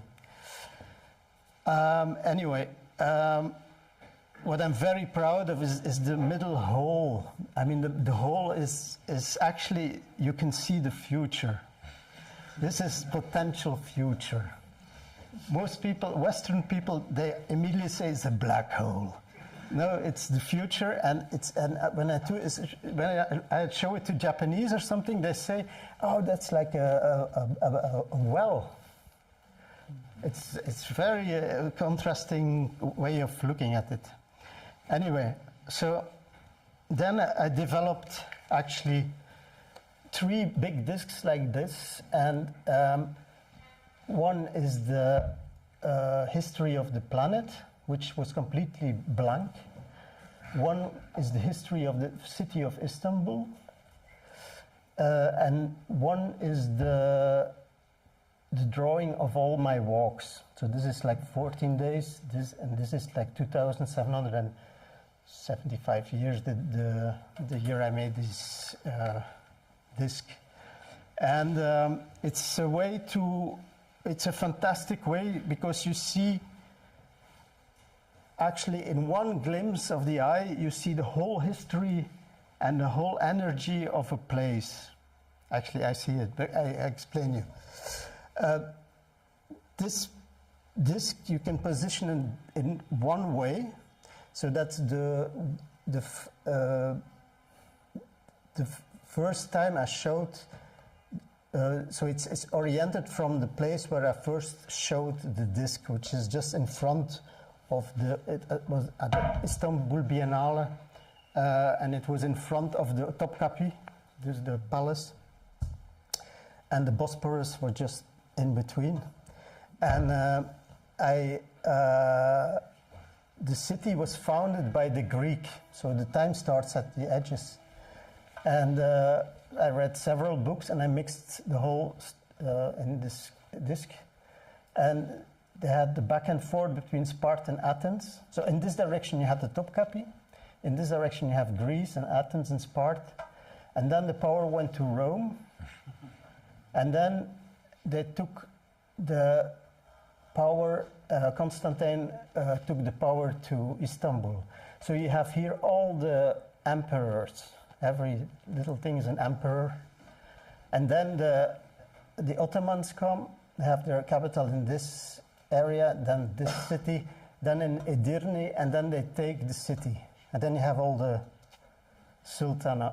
And so you can see that the Christian history is huge compared to the Islamic.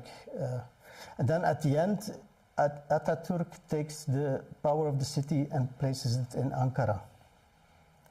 And then I traced, that's the internet who comes in also, because the whole work also is influenced by the internet, all the data I can get from the internet, so I could trace back all the earthquakes in 555, in 1010, in 3, and the direction of the epicenter.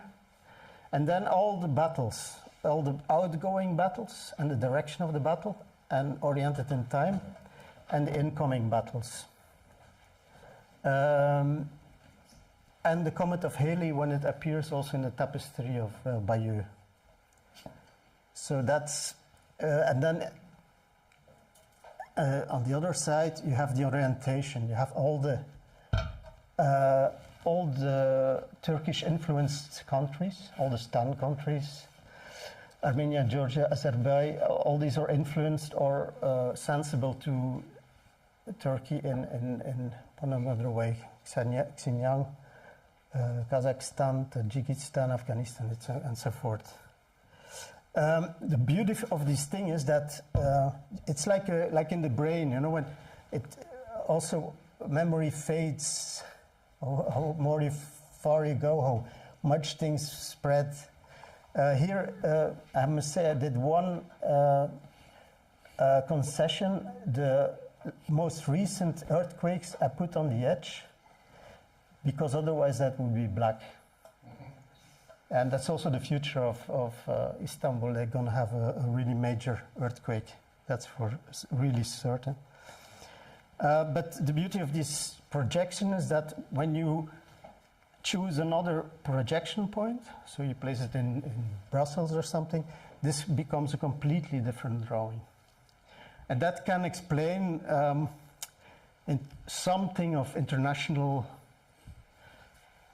relationships, how you feel towards a conflict or things like that. That's also the puppet I show here was based also on a trip I did in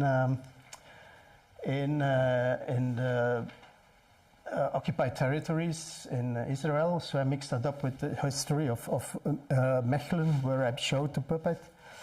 I did a lot of sound recordings there, and it was just amazing how much insight you get from going to a place and actually experience the landscape. I didn't know how important that was. It's just fantastic. Thank you.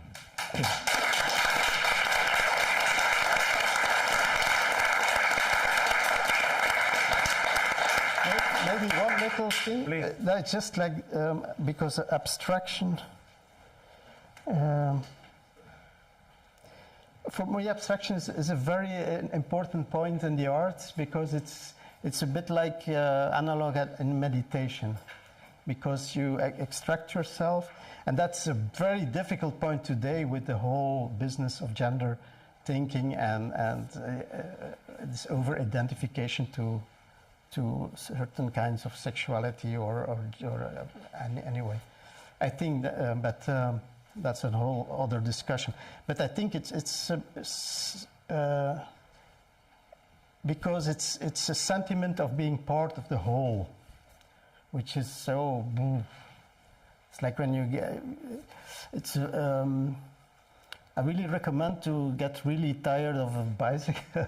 When you go up a big pass in the mountains, and you're just like, and then you can give yourself. You're just totally exhausted, and you just sit there, and you just let it go, and that's why I make all these things. I think. That's, you can look at the books. Philippe, at what time do you start coming? Dat is nog een. Okay, I'm sure we will be Ik wou in de zomer op de Furka-pas, ken je? Ja. Ik wou daar een hotel openen. Ah ja? Serieus? De dependance van het...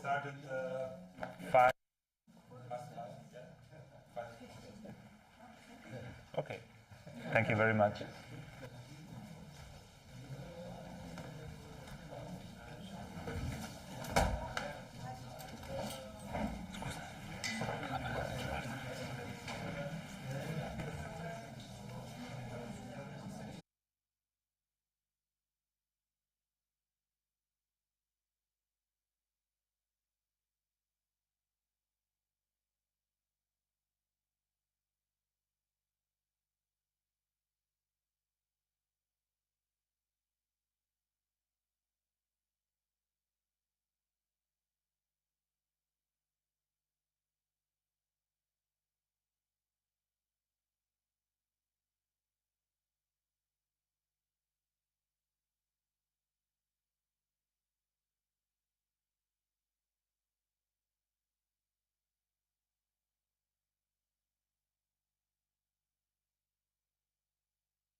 welcome back. The format of this second part of these beautiful conversations is the following. We have here 3 guests, and we have asked them, maybe unlike an academic symposium, not to present their research and to have other people as respondents, but rather to have the opportunity to present part of their work as a researcher, as an architect, sometimes both of them. We've heard that we try to also overcome these dichotomies, which indeed is happening all the time. To begin by showing some of the material, presenting where are they speaking from, because maybe we know well the work of the first 3 guests, but we don't know well enough your work. So the idea is that you present on the table something that you've been doing, but something that preoccupies you as a researcher, and then you have the opportunity to ask one question. It could be to a specific guest or to the 3 of them. I will use this microphone to pass it on. And we will start by Hong-Wan Chan. You are an architect and a researcher, actually based at Ghent University. You are also a PhD student. You are working or completing a doctoral research on your own ancestral landscape in southern China, but you also have a teaching practice, sometimes in collaboration, and in this case you are presenting a work of 2 years, master's seminars that you carried with your colleague Joris Kermans, who actually just became a father, so congratulations to him. This is why he's not here with you. Around the Belgian and the Chinese landscapes. I will probably present the other 2 at their moment, so okay. We will start by you. Once we have done a tour of questions, we will repeat this format 3 times. We will have the opportunity to intervene, so please try to make eye contact with me or to raise your hand if you have a question on the specific topic that we have been discussing.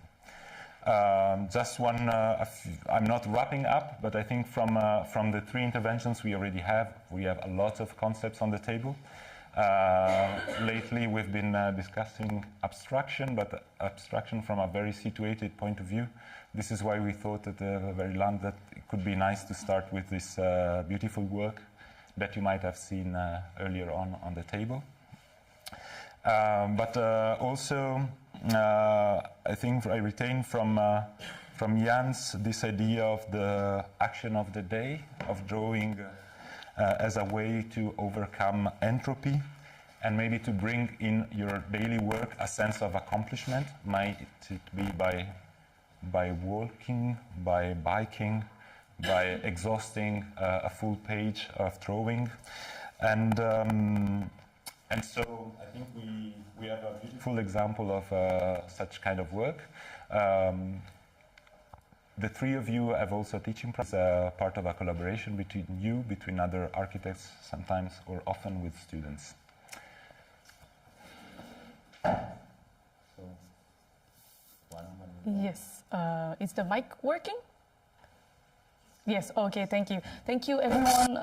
Thank you for inviting me and Joris to take part in this event today. So as Carlo already said, my good friend Joris has just become a father, but he's actually following the live stream. So he's kind of with us today, but he couldn't, physically leave Ghent.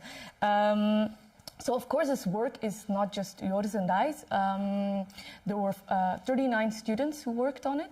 So today I will be showing the results of 2 different master seminars, but that kind of were rooted in the same idea of trying to map the landscape through and following on Christophe's talk through this very situated type of experiencing the landscape, but also picking up themes from it. So basically, I have a few things with me today. It was a bit of a challenge to take it with me. So basically what we did was, in both cases, work on a very large scale. drawing, and we had a predetermined canvas that we were working on. Perhaps it's easier to show you also on the pictures.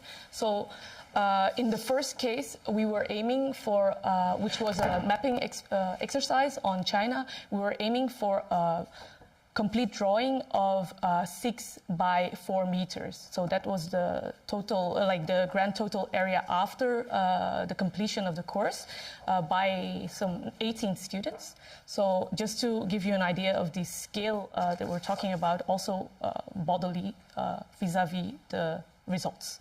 And this is in, sorry that I'm on it, but it was the best picture that I could find of the second edition, which was taken back to Belgium then, in this case, and it was a very long strip drawing. So this is the product of the first edition. So we have here a fragment of the drawing, which was printed on tarp so that we could reuse it again and again, so that's very nice.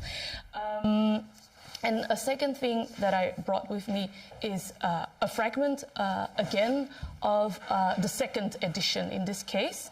Again, printed on tarp, but as you should imagine this is an 18-meter long drawing of a continuous one of a particular landscape in Belgium. So I'll try to keep it structured because I'm not that good at it. So basically, in the first edition, Pearl River Delta, and this came from kind of the starting point of this course was my own research. So my ancestral landscape, which is in the Pearl River Delta, to be more precise, in Nanhai district. So we selected an area, and that was in the context of lockdowns, not being able to travel there, and kind of trying to figure out ways of engaging with landscape remotely. So that was one part. So we're looking at this area that is 4.7 kilometers by 3.1 kilometers. And so in a sense, we try to create this framework for students that was very rigid. So in order for them to be able to really experiment loosely within it. So what we did was we determined the scale of the drawing, which was 1 to 750. And also, so the end result, which should be then 6 meters by 4 meters. So what we also did was, because we wanted these very situated types of views of the landscape, the students worked in groups and focused on research lenses, each their own, that were very specific to what they were interested in the landscape.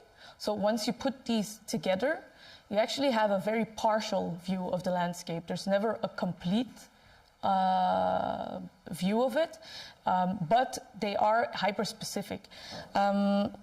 So what we also did was each of them had each group had another color, and they had to try to link their research lens to specific representation style, like a drawing style. So what you can see is, in some cases, we are looking at planimetric view combined with elevation, and in other cases we have like a very systematic sections across the landscape, and in other senses there's also some reference to Chinese painting, so how to make things continuous so that we can not privilege one type of view, but several, and also just a continuous drawing. So whoever looks at it will see other things emerging.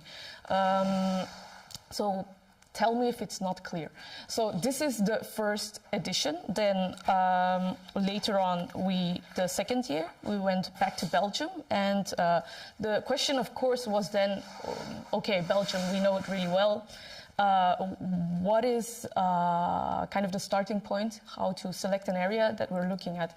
So we wanted to, again, work in this peri-urban type of fabric and to kind of look for the qualities in it. And what we stumbled upon, or more precisely Joris stumbled upon, is an archive piece of a road that was unexecuted. But it was like this very nice, detailed, map of landscape features, and with this road cutting through it uncompromisingly. So this is, maybe it's very small to see. So basically that we took as our entry point into the landscape. So this road was unconstructed. The types of development that we might associate it with, they also didn't happen. So we're looking at the landscape, and perhaps this kind of, maybe it's not unmarred, but you could also define it a bit as such. Landscape, are there other ways of mapping it so that they could perhaps at the very end point lead to new types of design interventions? So this was kind of kept as a surprise for students that we would link this. But in the end it didn't happen because we were over ambitious and they had to do a drawing of 18 meters. That's one thing. It's very multi-layered. To talk about it in a very quick way so Joris and I, we're both architects. I'm a researcher, he's like a practitioner, but it's very hybrid. And for us, the drawing is something that keeps us together besides our friendship. But so I was, because of my research, I was really like looking at, okay, so at what point in time and at what scale does the landscape emerge? So patterns, that repetition, etc. And he's looking at also, well, we both were, I'm exaggerating, at what scale does architecture emerge, like the very finer details, that bodily experience. So in both cases, we tried something else. In the first edition, it was 1:750 that we decided. Then afterwards, this is rescaled, by the way, so it should be a little bit bigger. And in the second edition, we realized 1:750 is perhaps not what we're aiming for. So we went to 1:500 to try to really evoke also the architecture. So there was always this tension between these two scales and everything in between. So that brings me to, and after listening to the talks, maybe there's other questions also to be detailed. So how we dealt with this idea of having to mediate these two or multiple levels, scalar levels, was to just basically make this a very large drawing so that we could also zoom in particular points, but still see the overall part. So I think for a few of you, it's maybe like a relevant question. How does this tension between this very small come to the fore vis-a-vis wanting to, for you also, Martino, have like a territorial scale in the back of your mind? Then there's another question. I will just pose them all, and you can say whether or not it's relevant for you, which is also related to this kind of push and pull between architecture and landscape. So the context, to what extent, what is the range of the context that we're working with if we have design in mind? So in what sense, when you're doing an analysis or whatever, for example, at what scale does actually architecture even operate, or the context? And also linked to that, when you're mapping your context, for example, there's this certain imaginary that you project that also leads to a design question or leads to the design, because there are already some pre-assumptions that you made. Okay. And now for Christophe, imaginary. I was very, very struck by your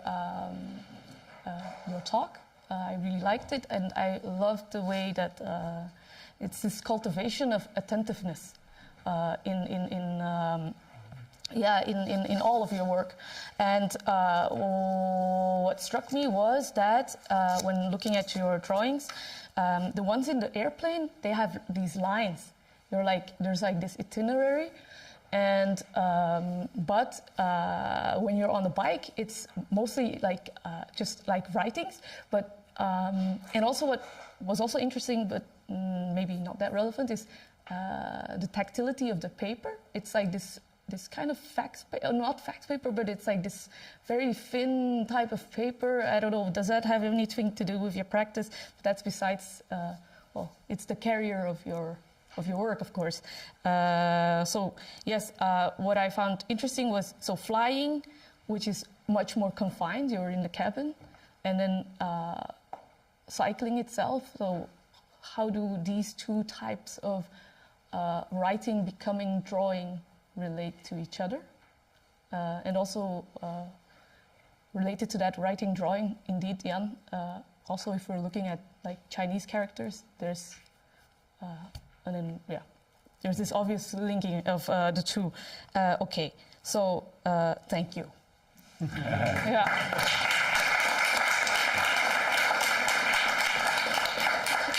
Thank you very much. There is a lot to unwrap. The way I received your presentation, we could maybe proceed through 3 different questions or areas of response. The first, if we start to my left, for Christoph, as it was indeed the way we started by your presentation, but indeed we see so many things that resonate also with what Martino Tattara presented today. Could be for Christoph, this question of drawing under constraints, of being present, of the presentness of the drawing, and of the support, because indeed, if I'm correct, you're wondering at what moment you move from writing to drawing and what could be this interaction.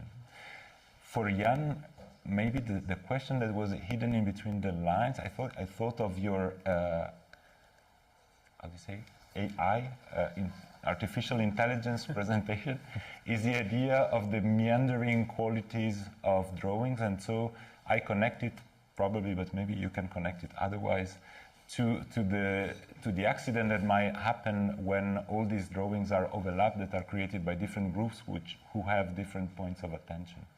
Yeah. For Martino, it could also be a very specific question. Do you draw at a scale 1/500 or 750 or whatever? It could be much broader than that, and I think it again insists on this idea of the gaps. And these gaps did have a political value. What do you decide to include and what you decide to exclude? Meaning that also what is excluded is not necessarily silence. Sometimes it's overpowered, and it is a pity that Adrien Verschuere from Baukunst couldn't be here today, because his work in representation, his more recent work, is also about invisible agents, winds, energies, etc., that are very difficult to fix on a drawing, and maybe that might be easier to fix with a pen on a notebook. I don't know, this is the way I try to summarize your question, but you are free to pick up on every other way you would like to. I suggest that you keep the answer not too long, but as you no longer have a microphone, this is the stick. I wouldn't like it to be too much one-to-one, and so you just give me a elbow and you take the mic. Thank you.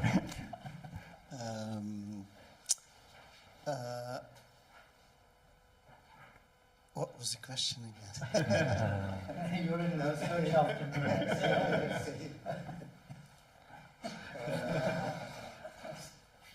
There was the paper. The cabin, the bike. Yeah, the difference between why I don't know the road, because in the plane I have no map, so I make my map while drawing. And on the bicycle I have maps also, so I have also my notes on the maps. Mm-hmm. I didn't have the maps here. Because you can also draw the circumstances of your trip, so I make notes of cloud systems and stuff on the map, or when it's steep and things. That's why I like to work with maps. I don't use navigation because it's too limited. I don't use trackers also, no GPS. I don't store digital data. I just wanted to have, I really wanted just a computer who just gives me distance, temperature, just very basic stuff which I control then myself. The paper is a very light paper which now and then they stop making. Sometimes I have to look for it. It's very difficult to find sometimes. I have a stock of paper of good quality because I used to work like on papers. I made a whole series of drawings on some like chalk paper, which are now like breaking apart. It's just hell. They're all exploding. So I think of giving something to the next generation. So that's a decisive thing in paper choice. Already paper is a bit, but at least it's not digital, because I think digital will become a fucking terrible problem in the future because of climate change, of course, because it's energy devouring in a way which is just flabbergasting, just crazy. So because now already we used to save paper with emails, but now they ask us to delete emails to save energy. So it's a little like, so we have to print everything out to keep to keep. I learn also from people from the archive that they say, well, the biggest challenge when you get an archive in architecture practice is not the stuff, but the digital thing, because they come with all kind of old discs and so on, and they are all half-gone already.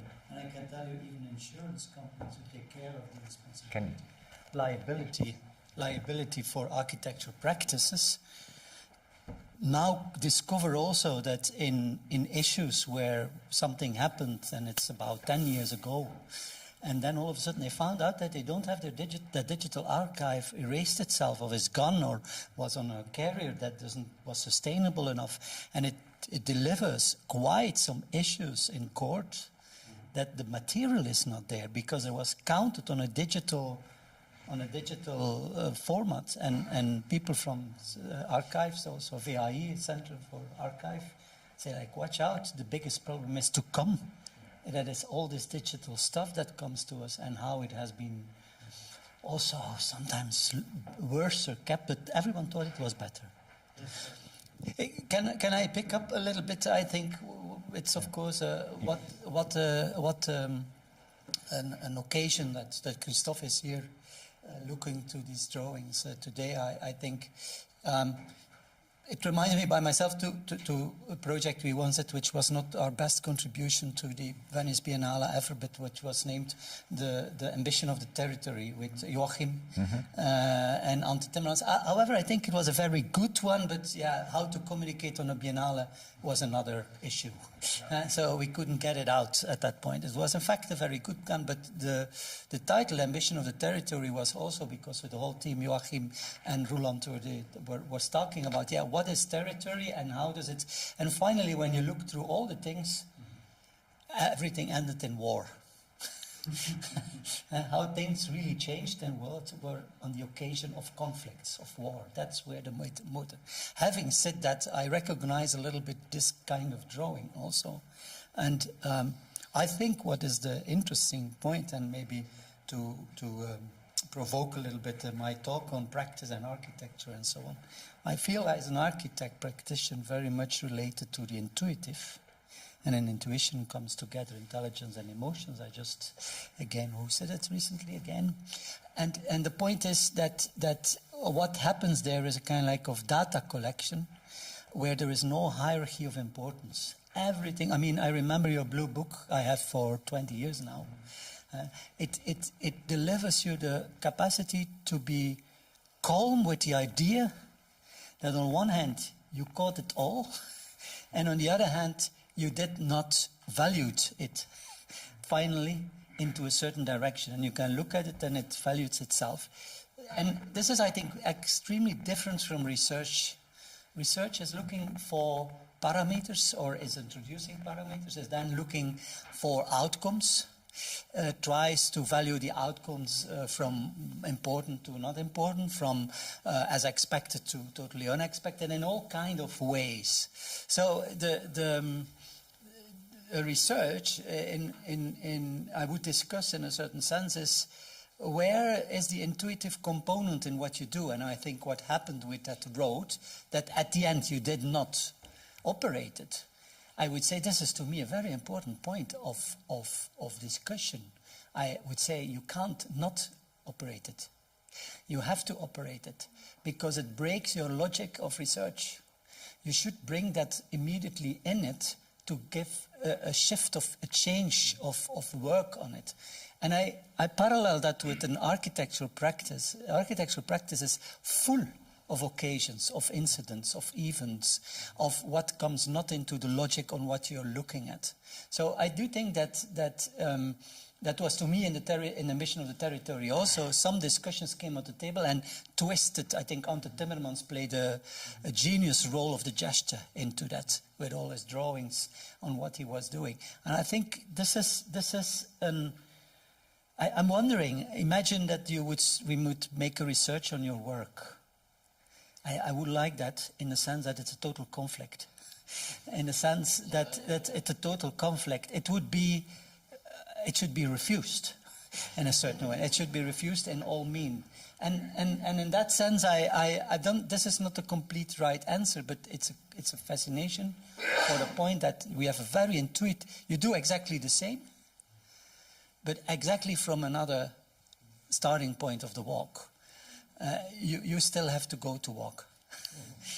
While here, maybe he will retire once and then stop. And then he will have to draw it differently. And maybe the reflection as you do right now is coming up. And this is not a judgment, but it's important to see also, I believe, my question today, my point of the practice and the research around the world of architecture is like, but where can we again unite? Because there is not a bigger friction than there is today. Very sorry to say, I'm also part of the academy. So I know I'm not just against the things, but I feel how the tension is there and how around such a drawing project, the academy is very difficult to validate the occasion, the incidents, the intuition. However, the biggest moves in science came by where we said that doesn't work, the logics we were setting out. And I think that's something we should, I think, much more back into the discussion. Joël Trullings said that in art you act out of not knowing. And I think that's where you have to be when you make an artwork, is on this edge of not knowing and knowing. Because you can fall from this side to the other one and you have to stay on that edge. And it's, to me, making art is extremely difficult. But you cannot teach it, actually. It's something, but when it happens, it's wow. But you can't explain it, really. Yeah. It's... I do not need the mic. You don't need But I think it's really interesting. Of course, but the scientist, the essence of a scientist is the act of not knowing. Mm-hmm. That's science in a way. But I think there's a difference. There's also teaching. And teaching is completely different. Mm-hmm. In teaching, you have... No, it is a bit different in a way. But I can elaborate in my talk. I think a researcher is dealing with not knowing. When I go to an archive, the interesting part is when I discover things that I never saw before, and then it's revealing, and then I can write about it because I cannot write about everything I know when I found on the internet because that's not interesting. It's interesting when it's like about that. But teaching, I think, when you do that, you have to guide in a way, give some clues and give some ideas to proceed. And then, that's a bit different. And sometimes you need research also to teach things that they do not see on the television and on the internet. And sometimes you have to go into the world and go to an archive to explain things that are differently. Mm-hmm. Thank you, Martin. I think I really liked your intervention, and indeed, you did a brilliant example of the work at an archive. I remember, Jeanne, a few years ago when there was all this Europe discussion about the St. Lucas School in Brussels. You had this provocation calling project is the research is not the project, in the right order. I don't know if you were there. It was a provocation, but actually, to reassure you, academic research is going further, is overcoming these stereotypes of goal-oriented research, and there is a lot of research that is not only practice-based, as you can see here, but also based on ideas of dirt, of tacit knowledges, of things that meander from what is considered to be disciplinary and what other things that are drawn in by researchers that have come from a rich variety of perspectives, of practices, and sometimes of even accidental encounters. So I don't know if you want to bridge on that. Yeah. No, I want to say, I want to just connect a couple of things. So the original question was, which I think then you rephrase, Carlo. So what? At what scale does architecture emerge? What is the right scale? And then you ask what scale do we use?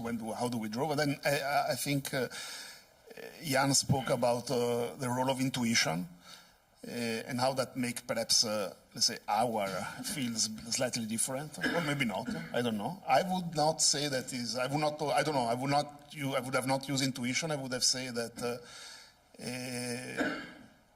There is always a sort of implicit design mentality in all the work that architect does. So for me, in a way, to answer your question, I don't have an answer, but I say that whenever you map, and then you can decide whether you map at which scale, which size, which territory, in a way, any mapping effort can only be, in order to be meaningful, can only be driven by a certain design intuition. Otherwise, you will not be able to, decide what to portray on a piece of paper or on a piece of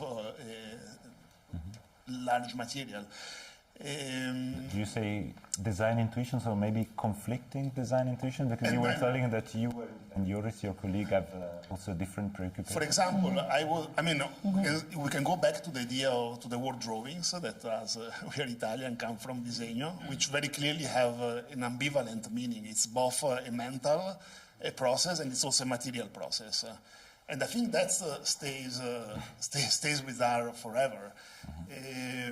Many architects have mapped cities. We can go in, for example, Renaissance, map of Pisa by Di Giorgio, Leonardo Mack of Pavia. More recently, the very famous survey of Zurich by Aldo Rossi when he was teaching at ETH. I mean, all these are considered, extremely precise mapping, but in fact, all this mapping were driven by a very implicit design idea on what to represent in order to understand what to do. And I think that's the only way we can, let's say, look at these drawings, because there is not actually a possibility to really answer. Are they right or wrong? Are they scientific or not? In a way, they make choice. And what is represented is the result of a choice, which I think is driven by a sort of design intention or maybe like an intuition. Maybe to react on that, it's really about the imaginary that we either already live in and we also want to project. We have this agency that is, I think, a part of what we wanted to do, and also with my own research, is to question these imaginaries. And I think that is also a reply to what Jan said, and what really resonated with me with Christophe about thinking about the context in which you were born, and how to work with that. That is exactly what everyone is doing. And it's just a matter of how you actually explicitate this or not. I think for some people it's more clear than others that we live in this construed. There's a framework within which we live of imaginaries, and we are also constantly reaffirming them or reshaping them. And I think that is actually what is, there is no enormous dichotomy between drawing and research, and practice and research and all in between, and teaching. It's, for me, a constant repositioning and working with the materials that we have, as in who we are born as and what type of knowledge we have already received, and that is constantly also thrown at us. So yeah, that's maybe a bit of an abstract reply, but yeah. Thank you very much. We will have time to continue this conversation. I think we're going to take the input from Adrien and later from Maren, also because I think there will be many ideas that we'll be able to pick upon. We will start with Andrea. Andrea Anselmo, you are an architect and co-founder of a collective called the False Mirror Office. You co-authored a beautiful book on UFO. And you are currently a PhD student at Loki, Louvain-la-Neuve, and Brussels, where you also teach design studio. Your thesis, as you will explain to us, is on the Villa da Lava. We see here a drawing, and it is supervised by Beatrice Lampariello. Thank you very much, Carlo, for the introduction. As Carlo said, I'm mainly concerned by two activities. One is practice with False Mirror Office, and the other one is research at Loki. As the members of False Mirror Office are dislocated in 5 different European cities, drawing became for us over the time like a very important mean, for tacit mean but graphical, to a sort of platform to discuss and to develop projects. And in particular, the medium of collage became important for us. If you consider collages as an assembly of fragments, we somehow are 5 fragments of 5 pieces ourselves. We have our own culture. In research on Villa da Lava, somehow I'm switching this perspective of the architects drawing, developing a project by drawing, because I'm analyze the villa through the drawing that shaped it, drawing that I found in different archives, whether public or private, like the one of OMA. Today I brought a series of reproduction of these drawings. Besides the technical drawings that I analyze throughout all the drawing process of the villa, it's okay, you can just leave it there. We can find 2 different kinds of drawings. One that are working drawings, and the other ones are communication drawings, drawings that were conceived since the beginning to communicate the project. So about the working drawings, I brought a few. You can see here 4 sketches that were drawn by Colas and other collaborators of him in parallel to be discussed all together. And where we see 4 among the first solutions for the villa. This kind of drawings, working drawings, for me and myself to understand also some shift and steering in the project. Then there are drawings that are 3-dimensional. For example, this axonometry, pastel colored, or this Pantone-like perspective that has some cinematographic characters. We can see objects flying, a car the other way around on the street, or perspective that are inversed. For example, this one that has been called a Chinese perspective, where the point of view is in the front of the viewer instead of in the back as a usual one. We can find also in the archives other kind of drawings, like collages, that in this case place the villa into rather like they shape, they transform, they transfigure, let's say, the spaces of the villa by inserting into perspectives specific characters or objects, sometimes to insert it in a societal context.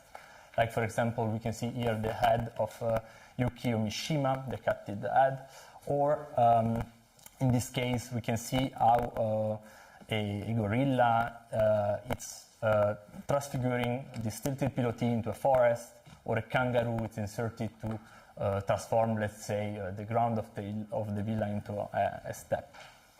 But as I said, on the side of these active and working drawings, we have communication ones. For example, this well-known axonometry painting by Madeleine Vriesendorp, so a technical drawing, but that has been colored by her to show the colors and the lights of the villa. But also pictures by Hans Wellerman and a short film that he wrote and developed with Claude Cornats. It's a long-time collaborator.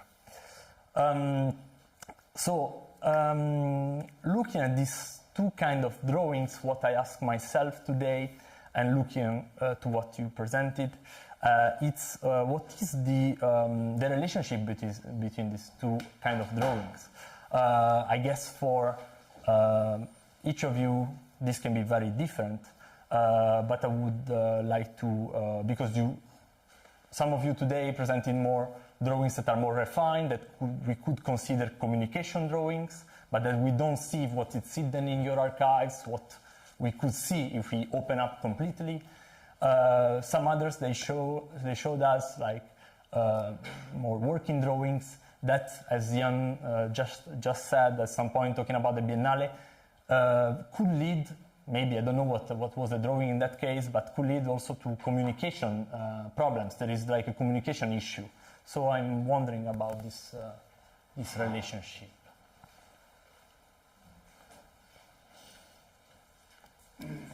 Well, my first reaction would be that, it's undeniable that there is, of course, a moment of project conception. There is a technical dimension, and then there is a communication dimension. But I have to say that if I look at perhaps the way we work, because that's, I think, is what you're asking, we see the drawing more as a process, in the sense that perhaps the ultimate communication drawing goes through a more technical phase, but in a way, in the process, it acquires a certain maturity that it's in a way what becomes the drawing that we use to discuss, to present, to communicate the project. Because as I was perhaps mentioning before, I think in a way the plan, which is traditionally an abstract technical drawing, becomes also indeed a tool through which, in fact, project idea gets, clarified, solidify, and communicated. So I think that maybe in the way we indeed approach is that there is not actually a strong division, that there are drawings that are produced only for communication, but I think maybe also because of the way we work, maybe because of the digital tools that are more, let's say, integrated, in a way it becomes more of a singular process from which maybe at a certain moment, certain things have to depart in order to target specific, construction, a detail. But I think that in a way, in the process of going towards a drawing that is communication is also a process through which, in fact, design idea gets clarified. So it's not like, there is a first part and the second phase, but I would say it's more of a continuous. A sort of evolution. Maybe, Jeanne, you already answered when you showed the process of the Ballet C de la Baie and Lotz, when you showed how drawing could become part of the project and be reflected upon not only by yourself but also by the agency that it had and the impact it might have with the authorities or but the interesting thing in architecture is that when the building burns down and you have a little look that the drawings were not in the building, the architecture of the building still continue. I think so. The drawing is at the end the all overlasting of everything, whatever you want to say or think about it, unless the archives got disrupted now with digitalization. But there is in that sense also for me quite some belief in the drawing. At the end, the drawing stays. If I don't have that slummy drawing there of the contractor of that facade, I cannot tell the story, and I cannot. But this is crucial. All these things. So the drawing is quite there. I think yours also. Your walk only stays by your drawing. If you don't do it, it's in your mind, and we have nothing on it. You only. And even yourself, not because you cannot process it constantly. You have to go back to your. So if it's the walk or the building, at the long-standing, the drawing, of course, is the continuous only existence of whatever, and it even helps us to understand what we see, what we are confronted with, and what we don't see, or what we not have seen yet, or by not knowing and by redrawing it, we might start to know, or we might start to understand, or might start to see it differently. It reminds me of Koen de Pre's Letterhuis, in which a client asked to demolish the house to replace it by a modern 2000 architecture. It was a romantic house, and Koen de Pre proposes to write a novel in which something happened in the house, and by that you can experience the existing house differently. So they agreed on rewriting a novel every 5 years now, instead of demolishing and replacing it. So there are all kind of things that has to do with the way we look at things, and of course one of our main instruments is the drawing as such in all its diverse meanings. I think I just said to Martino, I wish that I had a little bit more the column than you have to proceed. I mean, thanks to, we made hundreds of these axonometries, thanks to collaborators. I don't have any interest of doing them, but I'm interested in conducting, but also interesting to see how others look at it, and by drawing it, might understand what we are doing or not. I mean, this was to me, when we made them, that much important. Like, what do you see in it? It's the same like, you know, architects always want to go with their photographers to depict their building, because the photograph, I never go. Philippe Dujardin says to me, you're the only one. You're the only one. The others always come to say, you have to do it like this. And even Jan Kempenaar said it to me once, and then he took a whole session of a building with, at the time of analog, and he was so fed up with it that he didn't put a film in it. Just because it... So the thing, it's the same with the drawing. I think you can be unnerved by redrawing and all these kind of things, and you could say, the Villa da Lava, how many times will we still study it? But okay, let's study it one more time. But also redraw it and reconstruct it, and also maybe with means and understanding like we can do it right now. So don't understand me wrong. It's not about the being the contrast between research and practice. However, I don't like it to be seen equalized either, honestly. Sorry to say, but in research, you are not concerned about the economy. Never.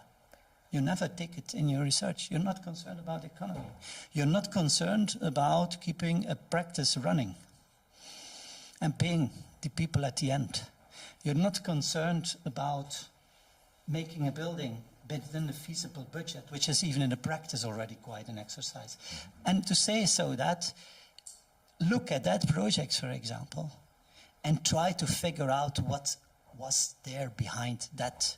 Because I know also at that time, this was a mind, energy, economy sucking project for the practice as for the client.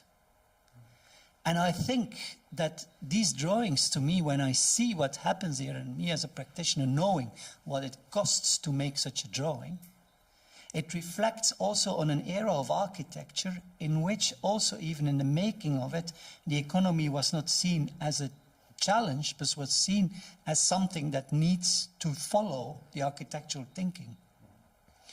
And this is very important in that project. When I look at that project, in all its extent, I appreciate it also. But I also fear that project. To become the one which is constantly put in front of the architectural thinking. But this goes parallel with a time frame in which architecture and art and film and movie and everything was like, as long as we explore, there's nothing is wrong. But that's the point now where we have now the ecological issue of today. Also in ecology, it's not about exploring. It's about getting the things framed into capacities of doing and making it and so on. And I think this is very important when we reflect on that. I try to do that also in our case when we have to, we even did it now with students, we start with a cost calculation. And it's amazing how that exercise of 4 weeks leads to essential thinking in architecture. And I think this is in that sense a very important, interesting project. To go and check the economy of people means everything behind. And the lucky thing is there is an amazing amount of documents in it that all speaks it out and could thereout derivate understandings of times. If I might, indeed I agree with you when you say that maybe this was an era in which the architect had a clear vision and wanted to have that strong vision realized without considering the means before. On this I agree. What it's maybe worth it to mention is that these drawings are just a part of the research, and indeed my research is to retrace, so write basically the history of the villa, and there is of course also the technical development and the building site, and even for this villa, because this vision of the architect was so radical, so strong, because the means of the client were limited, it's very interesting. There are parts of the history in which to realize the villa or certain parts as the architect wanted, because of the strong vision, collaborators, Jeroen Thomas, the engineer that worked for OMA, went on, for example, living in the villa for a couple of months to realize himself. There are pictures that they're welding parts of the frames, the metal frames. So, yeah, you agree? I agree with this vision. At the same time, within research, we try also to make this economy aspect of the project emerge. I mean, because what I do is not, I don't want to judge it, but I do think that if we neglect it, we cannot understand it. Or we only understand it out of so-called intellectual, historical, typological, architectural language frames. And this is important to me at all time. This is important to me. Like, where is that? And I tell you, I mean, at the moment I'm conducting a kind of research thing, in which we talk with all kind of practices, big and newest and whatever, to talk with them on the economy of their practices and the economy of their projects. And to me, first of all, it's an overwhelming response. It's like everyone finally can plead guilty or can confess on these things. And what comes out is an amazing care and struggle and fight with that. And I think this is here a very interesting point in that project, not to judge that it was wrong, but to understand also that these time frames, and they reflect in art, they reflect in attitudes at that time. It's still from a time, ecology doesn't play the role. And it doesn't play a role as economy didn't play the role, etc. Someone has a question? Yeah, sorry. I suggest also maybe to ask tonight also to... I think we should finish the presentations. All right. Christoph, do you want to reply on this topic, or? No, it's just I don't know. I don't think I can add something which is very useful because I don't know much about this architecture and stuff like that, and I just discover how you guys work, and so that is just one. But for me, my drawings are just, as I said in my lecture, it's like you acting like handicapped people. We're just all handicapped, and we try to find solutions to communicate about something we saw or felt or something like that. So it's just adding tools. My experience is also when I work in architectural sites, I have this confusion that you have to have a finished drawing when you propose the thing, and then you go to the site of the where the people are working, and you discuss with the architects and with the people who have to install your work on a wall or whatever. And then you can actually solve things with 2 lines on a paper. And you spend a whole week on a drawing with colors, and then they just ask that, and it's just 2 lines on a paper. Now it's often a WhatsApp conversation with arrows and What I try fascinating in your work and in Jeanne's work differently is that these kind of drawings, they can become the communication one because of this dimension. Yeah. Yeah, it's very, very entangled, it seems. And I think we can keep your observation that digital tools enable easier these entanglements, but Jan's example is also very much proving that it might be also the other way around, as yours did. Yeah, I think it's...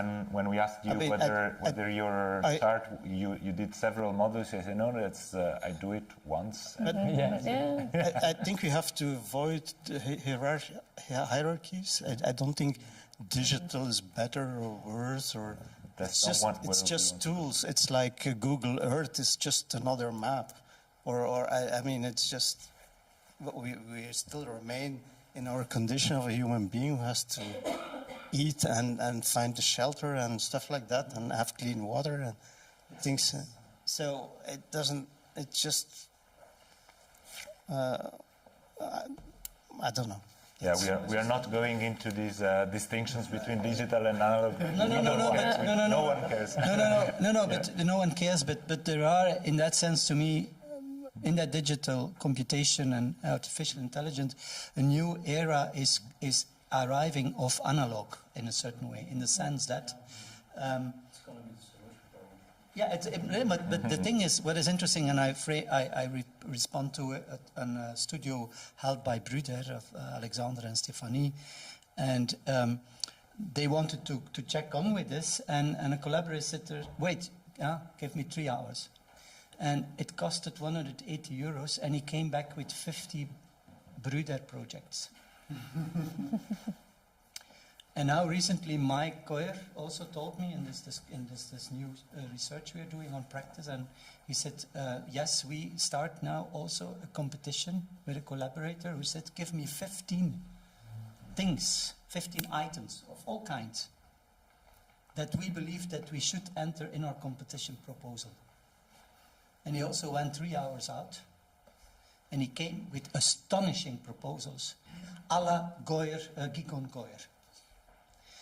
And Mike said also, this was not a problem anymore.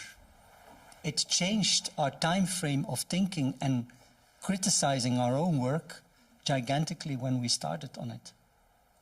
So, so it brought back the paper on it to check it out. And I find that very fascinating, that this instrument is not to be scared about, but it just gives us a gigantic leap in front, and we're just getting calm around the table because we don't have to produce ourselves anymore. We can start to criticize or to twist ourselves. So I mean, I want your calm, I would say, but maybe I will find it as I can do yours within 3 hours soon on my production of work and thinking, and then we have another discussion again. What a freedom of time, in a certain way. Well, I exaggerate, but I think there is it's a total exaggeration, and there is not, for me also, the analog, and that's why I like to now also enter these 60,000 drawings with an analog, with a super digital AI, the A is there, analog, artificial, and how to deal with it. It's fascinating. Yeah. Sorry. Well, machines haven't liberated us from work, nor from time. And I'm presenting Maarten van den Driesche, our last speaker, before the floors will be also yours. And among the public who are not officially speakers, there's also a wider balance in gender. Maarten, you are associate professor at UGent. You mostly teach architectural theory, but also contemporary architectural history.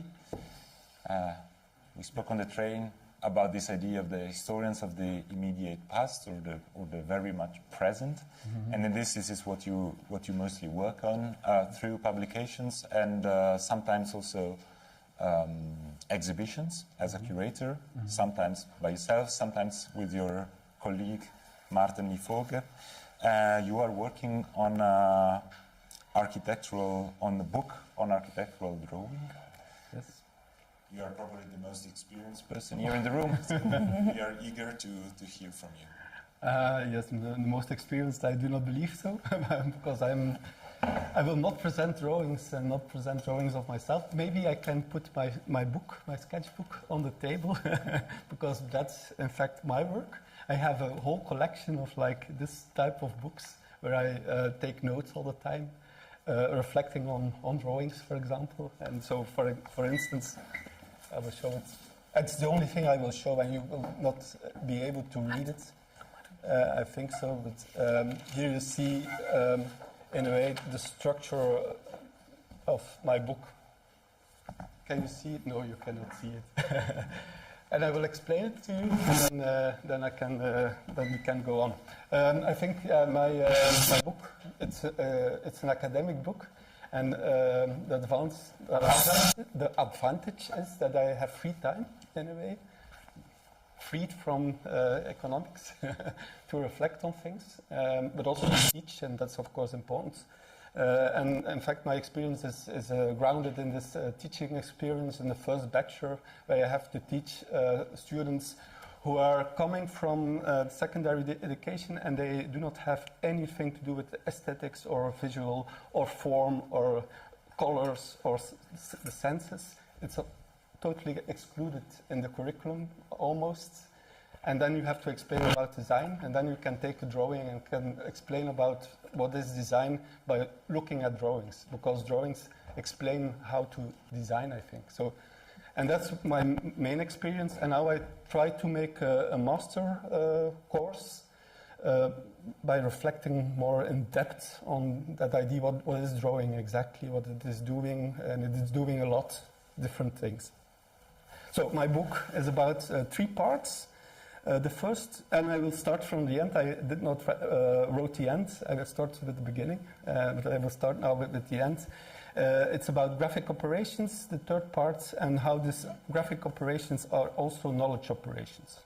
For example, knowledge operation of epistemic operations. For example, measuring, counting, surveying, mapping, that type. So, but that I did not write. It's about graphic operations that are always like taking up things and explaining things or making things understandable in a way. So that's the third part. The second part of my book is about depiction, how the drawing relates to reality, but how this relation is also an illusion. So when you are making your fantastic drawings, showing the map of the world in a way, it's also an illusion. You cannot map the world, and so that's really fascinating. And also architects, they make make drawings of reality, but it is not reality. It's always an illusion. It's showing something, representing something. So that's my second part, and what type of depictions are made and what it is to play with that. So that's the second part, and then the first part, that's the part that I'm almost finished with. It's about settings. So drawings are used, are agents within settings, and we are now in a setting, and we put drawings on the table, and it's really interesting. There are different settings, and all these different settings, they do something different with the drawing itself. For example, Jeanne, you explained, and it's interesting, you put the drawings of the building sites here in the gallery space in a way, explaining that it is important to invest in building and to reflect on building, but it is in a gallery space where you express the cultural value of building in a way. And I think, Christophe, you are field notes. That's your thing. You are making like diaries, mappings, field notes. You are traveling the world, and then you make these fantastic drawings. You put it on the table again in a gallery space to show the importance of traveling and walking around and looking around. And I think it's important that we see it like that. And then, Martino, you also make drawings. It's studio drawings, I think. You concentrate on a topic, taking up architecture history themes that you want to address and also put it on the table in the gallery space.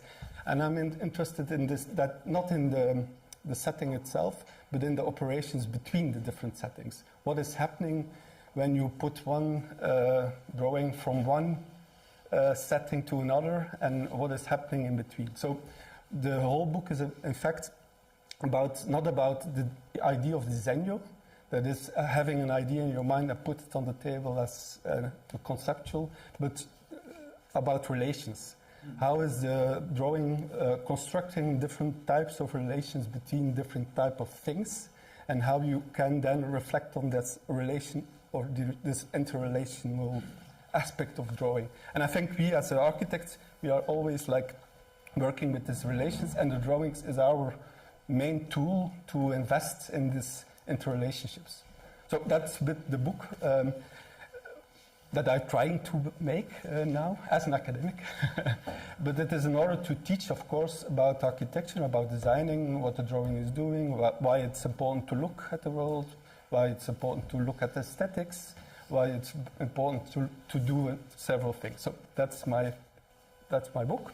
And then my question, do you think, and it's addressed to you all, that it is important that we have like different sorts of settings to explain, to make also a debate or a discourse on what we are doing and about these interrelationships between these different types of settings? That's my broad question.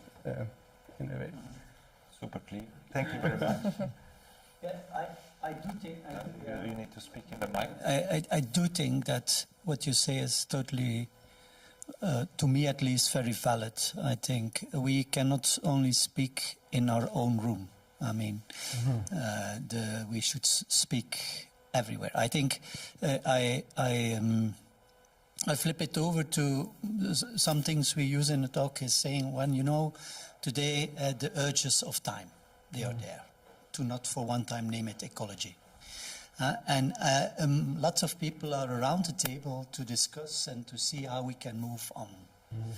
And the architect has some special features to be one of these 40, 50, 20, however they are. It's one of the few amongst artists also would be around who have, are maybe the last leftovers of the generalist. We are able to understand the psychology of things. We are able to have a social framework. We are not sociologists. We are not psychologists. We are not anthropologists. We are not engineers. We are it all a little, but by which we are probably also the best moderators on the table. And then secondly, the architect has the capacity of form.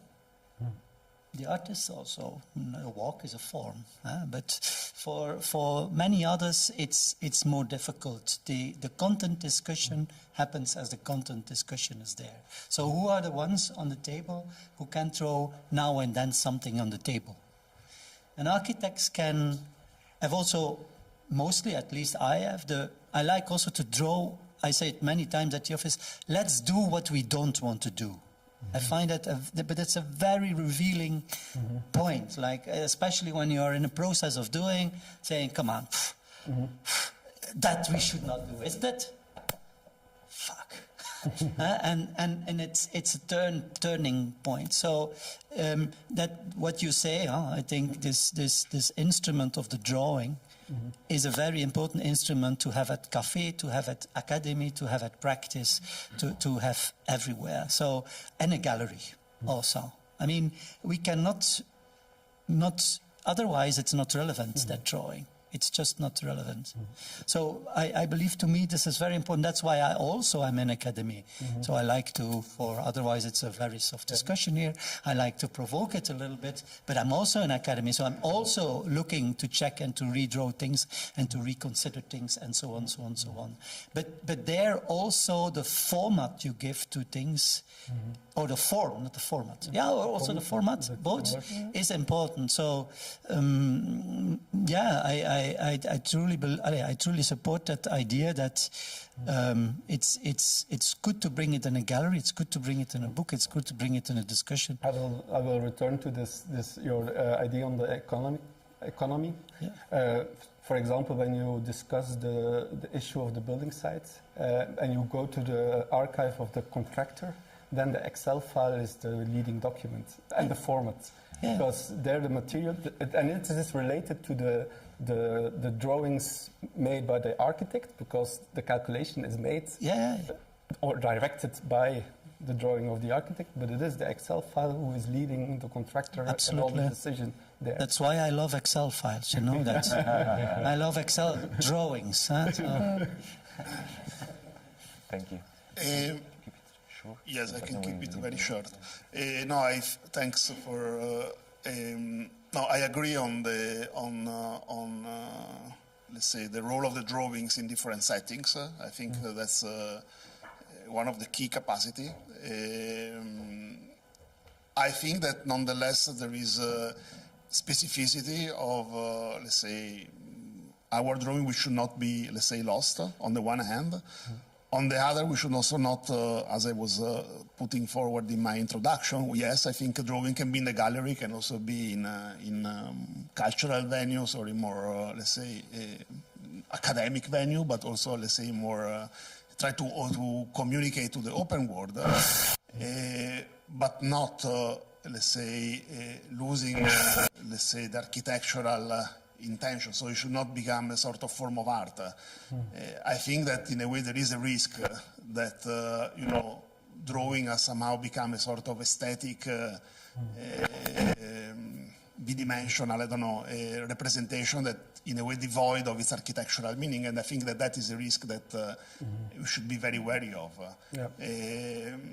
And in a way, I think that maybe linking and this idea of different setting and indeed being something that is used to discuss with different people around the table, from people that deals maybe with the economic dimension, the structural, and all or whatever. I think they're very useful because, in fact, they make really see that in a way this drawing is actually something that is discussed in very concrete essence about things that are relevant to the making of architecture.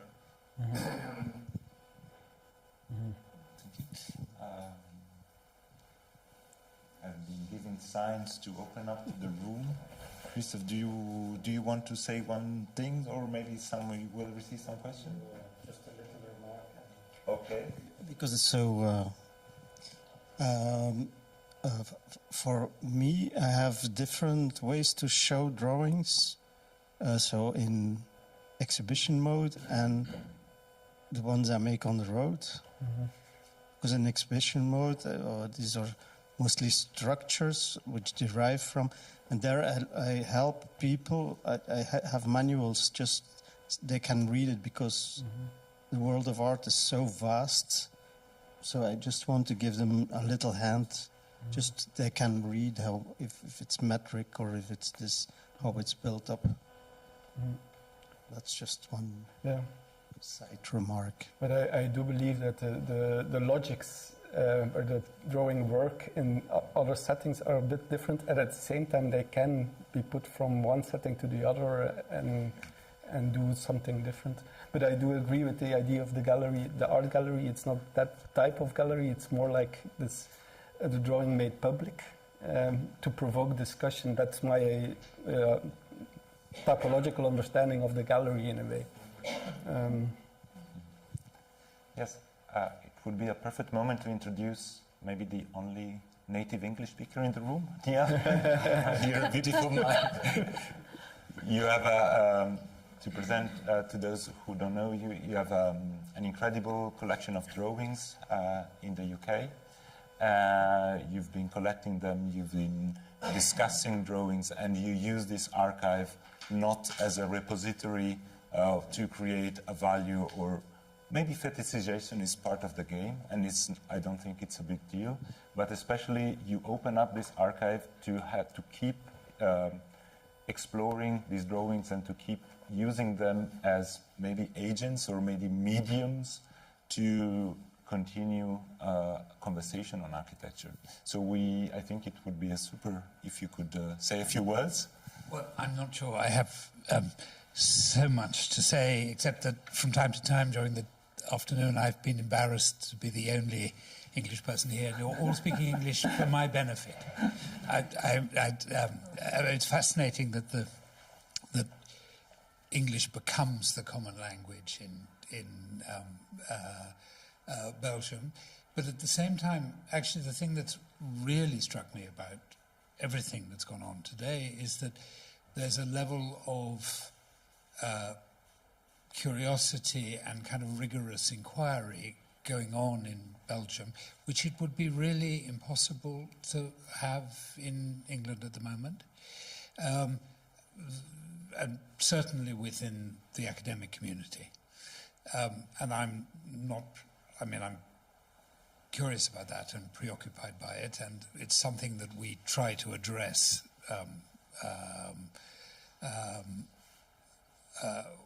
all of the time. The principle it's the trick of collecting is about, in fact, is about discovering how to say no, essentially. And if there was a sort of simple formula for what we try to collect, it's not about the individual artifacts, it's evidence of the design process. That is, I really started collecting after years of observing the institutional collectors of architectural drawings who always opted for the presentation material. And it was some sort of crazy instinct that this is a way of bringing the buildings into the museum environment. We know what the buildings look like. We don't need the presentation drawings in this context. And in practice, it's never the finished drawing by a sculptor or a painter or an engraver that one wants to own. It's always the thinking artifact. The other thing that became very clear very quickly was that this is all material that is only as good as the interpretation that you can bring to it. So actually, a much larger part of our resources goes on publishing material than actually on acquiring it. And it's now become a kind of condition of anything that we bring into the collection by a living architect, that they provide a text or a recording or a video of the circumstances in which the objects were created. Anyway, I'm very grateful to everybody, and I've had a very stimulating time. I think this I'm very keen to hear what everybody else has to say. So you came up with a beautiful formula, the drawing as a thinking artifact. That's very nice. I prefer drawing is a verb. Drawing is a verb and not a noun. Beautifully said from a collector. It's an eccentric position. So thank you very much all for listening. Now it's time to speak. if you do have a question, if you have an observation, if you have a question for one of the three last presenters or from the previous ones, you just raise your hand. Did I see a hand there? No? Someone here?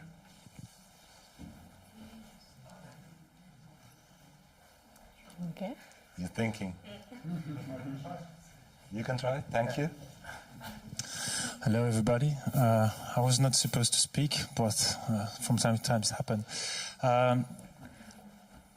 30 years ago, I was a little kid, and I was already working in this room, which was an architecture office, and everybody was drawing on paper. They've built massive buildings like hospitals, court, and so on, and everything has been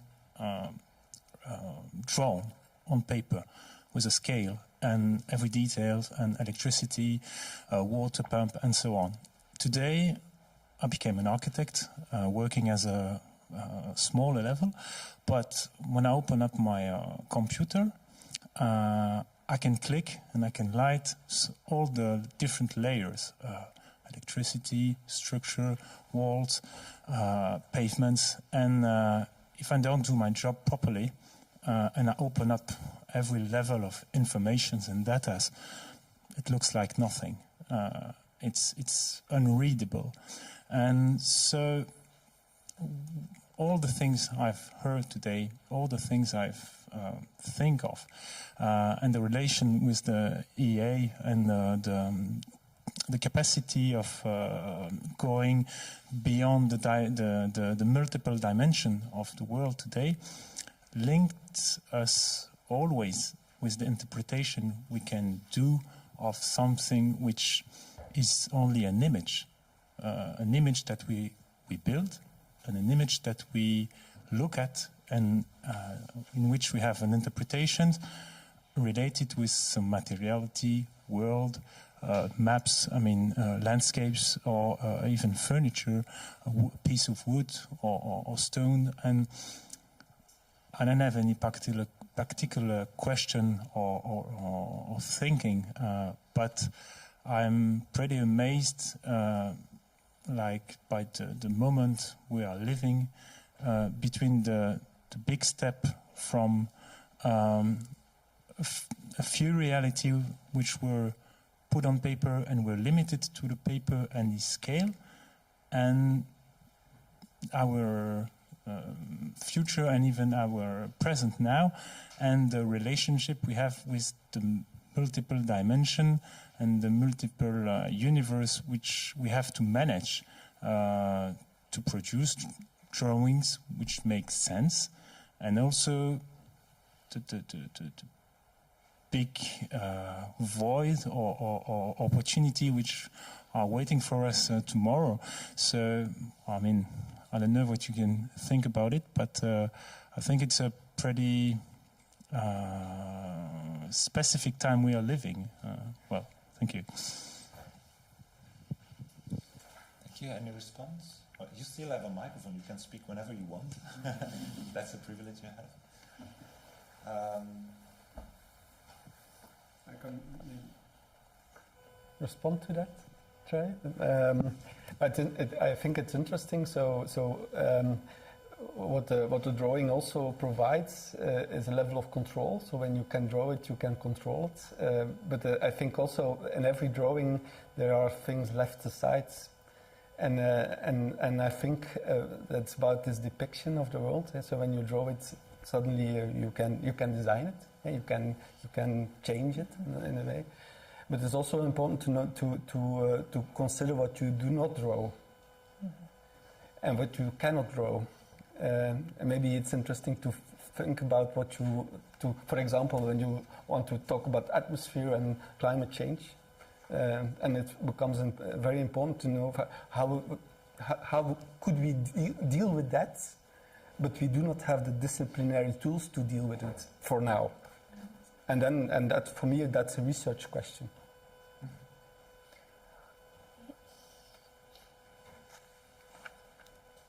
We still have a gem to offer you at the end of this conversation, but there is still time for a couple of interventions.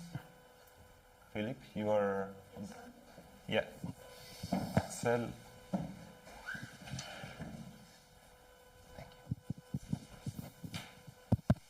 You can speak. You will not hear it works, but it does. This is a bit strange. So thank you all for taking part in this afternoon. It was very inspirational and very diverse, by the way. I'm left a bit with still a hole in my stomach, no? In the sense that this seminar is entitled, if I recall well, Drawing as Knowledge Producer. And I do understand that we are hosted here in the Charles and Jeanne Vandenhove Foundation, and therefore we are very eager to talk about drawing as a medium. What is its social function as a piece of art, as an archival document? We are eager to talk about what drawing does to practice as a device which has agency. But we have very little spoken about what kind of knowledge does or does not drawing produce.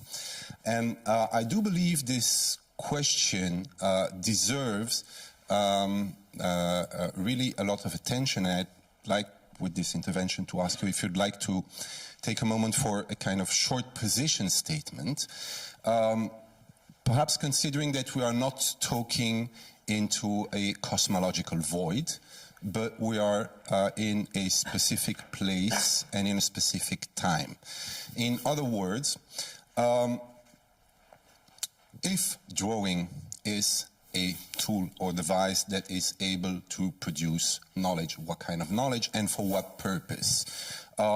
Is it for practice, whether reflective practice, as is the case, whether commercial practice, as is also the case, by the way? Is it for research, and therefore what kind of research, in a setting where research for all other disciplines goes through being acknowledged through peer-reviewing publications, goes through being smart, as some say, specific, measurable, achievable, repeatable, transferable, or are we within a field, this field of architecture, which I would not call a discipline because other disciplines would not understand how architecture is a discipline? Are we an exception? And are we claiming this exception? And this is all the most important because unlike in the UK, where access to research funding, which somehow labels research activity as being actual research, is mostly going from the schools of architecture through the funds for humanities. And there we have an institutional context which acknowledges the specificity or exception of this kind of field. In France, schools of architecture are funded by the Ministry of Culture, and in Belgium, we are in competition with anthropologists and sociologists, and you name it, all kind of other people in other fields who have other epistemic constructions, and therefore we are faced with being able or not to dialogue, to establish dialogues with these people. Thank you. Thank you for your question. I read this question as a provocation, but also as a specific. I think it deserves an answer by someone who is in this field of scientific research. It is not totally true that in the UK it's just the humanities, it's the arts and humanities, but I think you pointed out at a specificity that might preoccupy some of the people in the room who are mostly or maybe working at university at various titles. Is there someone who wants to? Yes? Yes. And could you specify from where you speak from? Yes. Yes, thanks. I will speak not as an architect or as a practitioner, but with a discussion with artists. There is something very strange that they are speaking about their drawings like they are living. And if you draw too much, you can kill your drawing. It's about a kind of openness and an overdrawing. I would like to ask if you have that also in your practice of your observation, that you can draw so much that your drawing don't have a function anymore, or don't has an agency, or don't produce a question or knowledge. Maybe your intervention pre-reply to that, but was also picking up on Axel. I think you were asking what kinds of knowledges, as the moderator here in the room, I must reply to you if no one else is replying. Mm-hmm. We've seen so many knowledges, kinds of knowledges that have been produced at variety of situations, be it for projects, for relations with the client, for research. So I think the second part of your question was maybe more valid in the sense of saying how far can we pretend that drawings corresponds to some measurable knowledge that we can oppose to people who give you money to keep on doing this work. This is a very good question. I don't know, it wasn't the purpose probably to answer to that today. It's a very specialized question, so maybe it will be something to be followed up in another setting. But Jeanne, you want to? Yeah, sometimes maybe you should ask less questions about drawing. Because this is, of course, as a drawing and knowledge producer, is to me as well an interesting question as a non-relevant question. Because as we are guiding or sitting around a drawing and we are talking about, it's not about not knowledge, it's not about not emotion. But I understand that in an academic thinking, this is not enough, the answer. And then starts the problem, like what is the knowledge, and how you divide the knowledge, and what does the knowledge produces, and knowledge is in, and knowledge. I don't know, we were talking about drawing. Or we were appreciating drawing, we were fascinated by drawing. We were just drawing, verb, not a noun.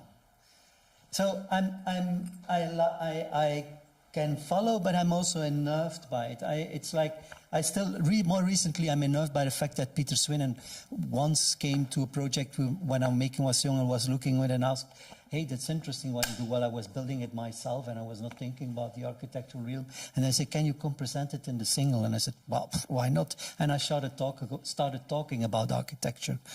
More recently, I regret that day. That I was just not continuing doing. So I've provoked also in that sense a little bit, because this knowledge, I mean, I hear all this thing. We were recently 4 years in tactic knowledge. Still after, I'm still asking myself, what was this technical knowledge thing? Wait, I have to recap. Tacit knowledge. Tacit knowledge. Yeah. Okay. Implicit. Yeah. Okay, so thanks, we were part of it, but I also got totally dizzy out of it, because in my daily need or urge or situation of needing to move on with things, I got lost in language, lost in translation. And I felt myself totally, I needed to move on. Come on, no, I need to draw, and to come back to that point of overdrawing. My God, is it really a question? I would say to provoke. I mean, in the sense like, now I feel guilty for the piles of drawings I make, but the things everywhere. I mean, are we over-talking? Can I say that we are over-talking here? We are. No, not. The thing is, the thing to me is also like, the only thing I always say also to students, everyone, keep on drawing, but don't try to do it all at once. Lay things aside. You have the whole lifespan to move on with things. I mean, this is in the architecture of complexity a very important thing. I think this is what good artists really can do. They can refrain. And so the whole discussion of not building is a non-discussion, my opinion. But saying, maybe let's not do this, or wait with this for another time, I think that's a valid discussion. Not in the color discussion of not doing, not build, not demolishing. I mean, this is the same, not drawing, not knowledge. I mean, how, sorry. I mean, this is, yeah. Sorry. Thank you. I just thought there was someone more interesting. Yeah, there is not someone more interesting. I'm sorry. It's 3 to 6. Yeah, but we should. I think we should. If we can say one thing today, there was an unequal, unbalanced gender and also cultural participation. Pardon. Sorry. Thank you. But also to have. It's okay. Yeah, I really appreciate this discussion. Thank you so much. But I will also want to. I'm working as artist, as sculptor, and this is to say something what you said that sometimes, like we are. I understand all the. Not all, I'm not architect, but the problems about economy, etc. But this is true that the topic here, it's a drawing. And I think, as for me as artist, because you said till how to, sorry, my English not so good, till when we can go. But for me, I think the drawing, it's a discipline that actually bring us back to humanity, to light. And, for me, it's something that, we always want to do big sculptures and big and metal and marble and etc. But when it comes to drawings, it's like you are alone in your little room or in your studio, and then you have this meditation, this thing that you can say, okay, I'm just a human being, and we are in the, in the caves of prehistoric. Why not? Everybody could do it. Everybody could do it, but it's. I think the drawing is something that brings us back to who we are. For me, I don't know. Thank you. So sorry. Yeah. Thank you all. I'm going to try to ask a question and not make a comment.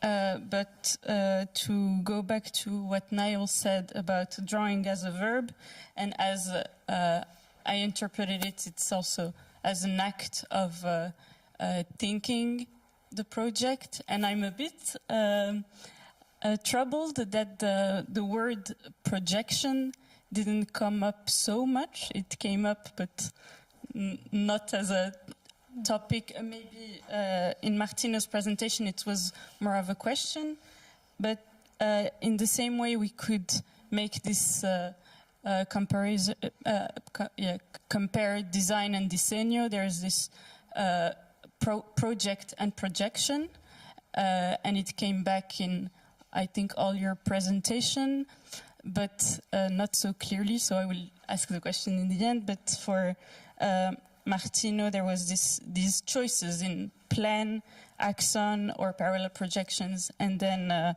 perspective to have different inputs on the project, on the architectural project, and also this part that we didn't really talk about, but the references to history, and also the projections are in fact rooted in the history of architecture, and they evolved with the way of thinking architecture in different ways. In Jeanne's presentation, maybe I was... there is a lot of play on projections and conventions in your practice that wasn't so apparent in your presentation, but I could read the impact on the choice of representational projection and the output in the project. For Christophe, this idea of notations and codifications are also a language for you to recall and to document the time and space of your travels. For Hong, there was this interplay of projections and how you link those different inputs from students in one space of the paper. For Andrea, there was this switch from communication object and thinking document, and that could also probably be related to the choice of projections that are shown. And maybe for Martin, it was more evident in the your how you are planning on reporting your book. But maybe my question is how the choices in projection in the design process also influence the space for all of you, or the research project, or students' projects. I don't know, maybe I shall start.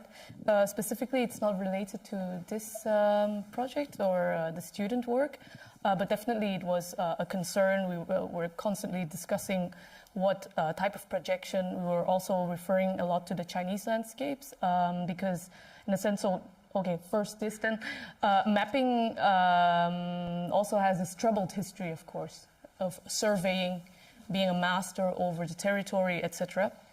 So that was definitely something that we try to work with how to make things more intimate or more situated, so that it's a very partial view, as Donna Haraway would have it. So that's basically something that came up also during, I don't know if the students were super aware that we were also looking for that type of critical reflection as well. But I want to maybe refer to one anecdote in relation to publishing. So I decided at one point to use the Cavalier projection, which is actually how you would translate this very common Chinese way of depicting things. Like seeing the facades in straight and either maybe seeing a bit like obliquely what is behind it, or maybe some variations to this principle. So the common translation is Cavalier.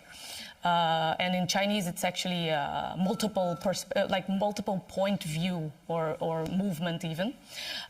So I got my review back, which was okay.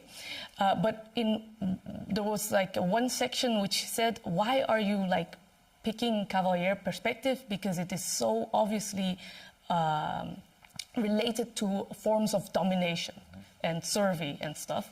But of course, I was like, no. I just used this translation, but there are so many other cultural contexts to certain projections that are, it's all in the dialogue, all in communication, and trying to like clear that up. So I think, yes, projection is incredibly important. And I also like that about Martino's talk about making things comparable. So selecting something, and I also often look at axonometric drawings, how to make things comparable, because you have all these sources that operate at different scales, or textual, sometimes visual. How do you bring them together? But I think it's really a matter of attentiveness and trying to communicate what is behind it. Yeah. But it is a very charged topic, yes. Mm-hmm. Yeah. Thank you very much. I need to close down this event. Before we all leave, there is this gem. It's a nice surprise. Last week, Daniel Buren came here. He's a long-time collaborator of Charles Vandenhove, as you might have seen here and there. He sat with Philippe and with others for a long conversation on drawing, and you extracted a short clip of 3 minutes that you even subtitled for those who don't understand French, so it's incredible. Yes. Okay. Should we switch off the lights? Je connais la façon dont ce travail va se présenter. J'ai pas du tout envie, c'est même pas besoin, mais j'ai même pas du tout envie, j'ai surtout pas envie de voir à quoi il va ressembler. Et ça en dit long sur le dessin, parce que ça prouve que le dessin, tel que je le conçois, c'est pas non plus pour voir à quoi ça va ressembler, c'est plutôt pour voir jusqu'où on peut aller dans quelque chose qui n'est pas encore construit. Donc, je dirais que je me sers tout le temps du dessin, et dans ce qui peut se rapprocher au dessin, qui peut aussi être simplement quelque chose de très très précis où on va faire à l'échelle, etc., ça inclut tout ça pour moi, le dessin, avec l'exception de faire des simulations qui sont généralement faites avec l'ordinateur, mais on peut parler du résultat. Le résultat ne m'intéresse pas, et je disais déjà que pendant assez longtemps où je construisais à peu près tout seul dans une exposition, et que je me suis servi très longtemps, je m'en sers encore, mais pas du tout aussi systématiquement que ça a été, du papier collé, papier pré-rayé, et que je viens coller quelque part dans le lieu. J'ai fait des dizaines, pour pas dire des centaines d'expositions, où j'arrivais dans un lieu X avec un rouleau de papier et je ne savais même pas exactement ce que j'allais faire. Mais c'est en le collant et tout, donc en fait on peut dire une sorte de dessin à l'échelle 1 sur 1, que je collais mes papiers et que finalement l'exposition était terminée. Et là il n'y avait aucune quasiment étape entre moi et le résultat du travail. Et j'oubliais une chose que j'ai beaucoup utilisée, c'est que par exemple, pour prendre un exemple très simple, j'ai envie de remplir un mur rectangulaire, je le remplis à ses limites, et on peut dire que ça, c'est un remplissage. Le mot dessin n'a aucun intérêt, il n'arrive pas dans le vocabulaire. Si en revanche, ce travail sur le mur, je le coupe en diagonale, ça c'est un dessin. Donc voilà aussi comment je dessine, ou comment ça m'intéresse. Et donc dans ce cas-là, on ne va jamais parler d'un dessin sur un mur entier en diagonale rouge et blanc, mais en fait c'est un dessin.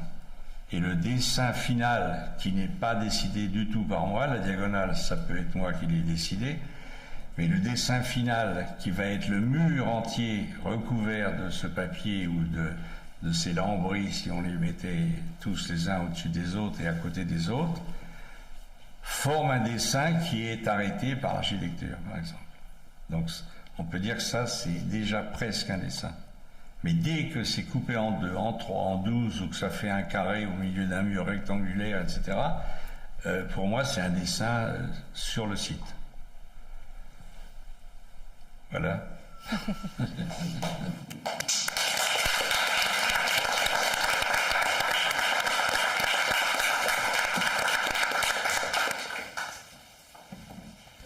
Okay.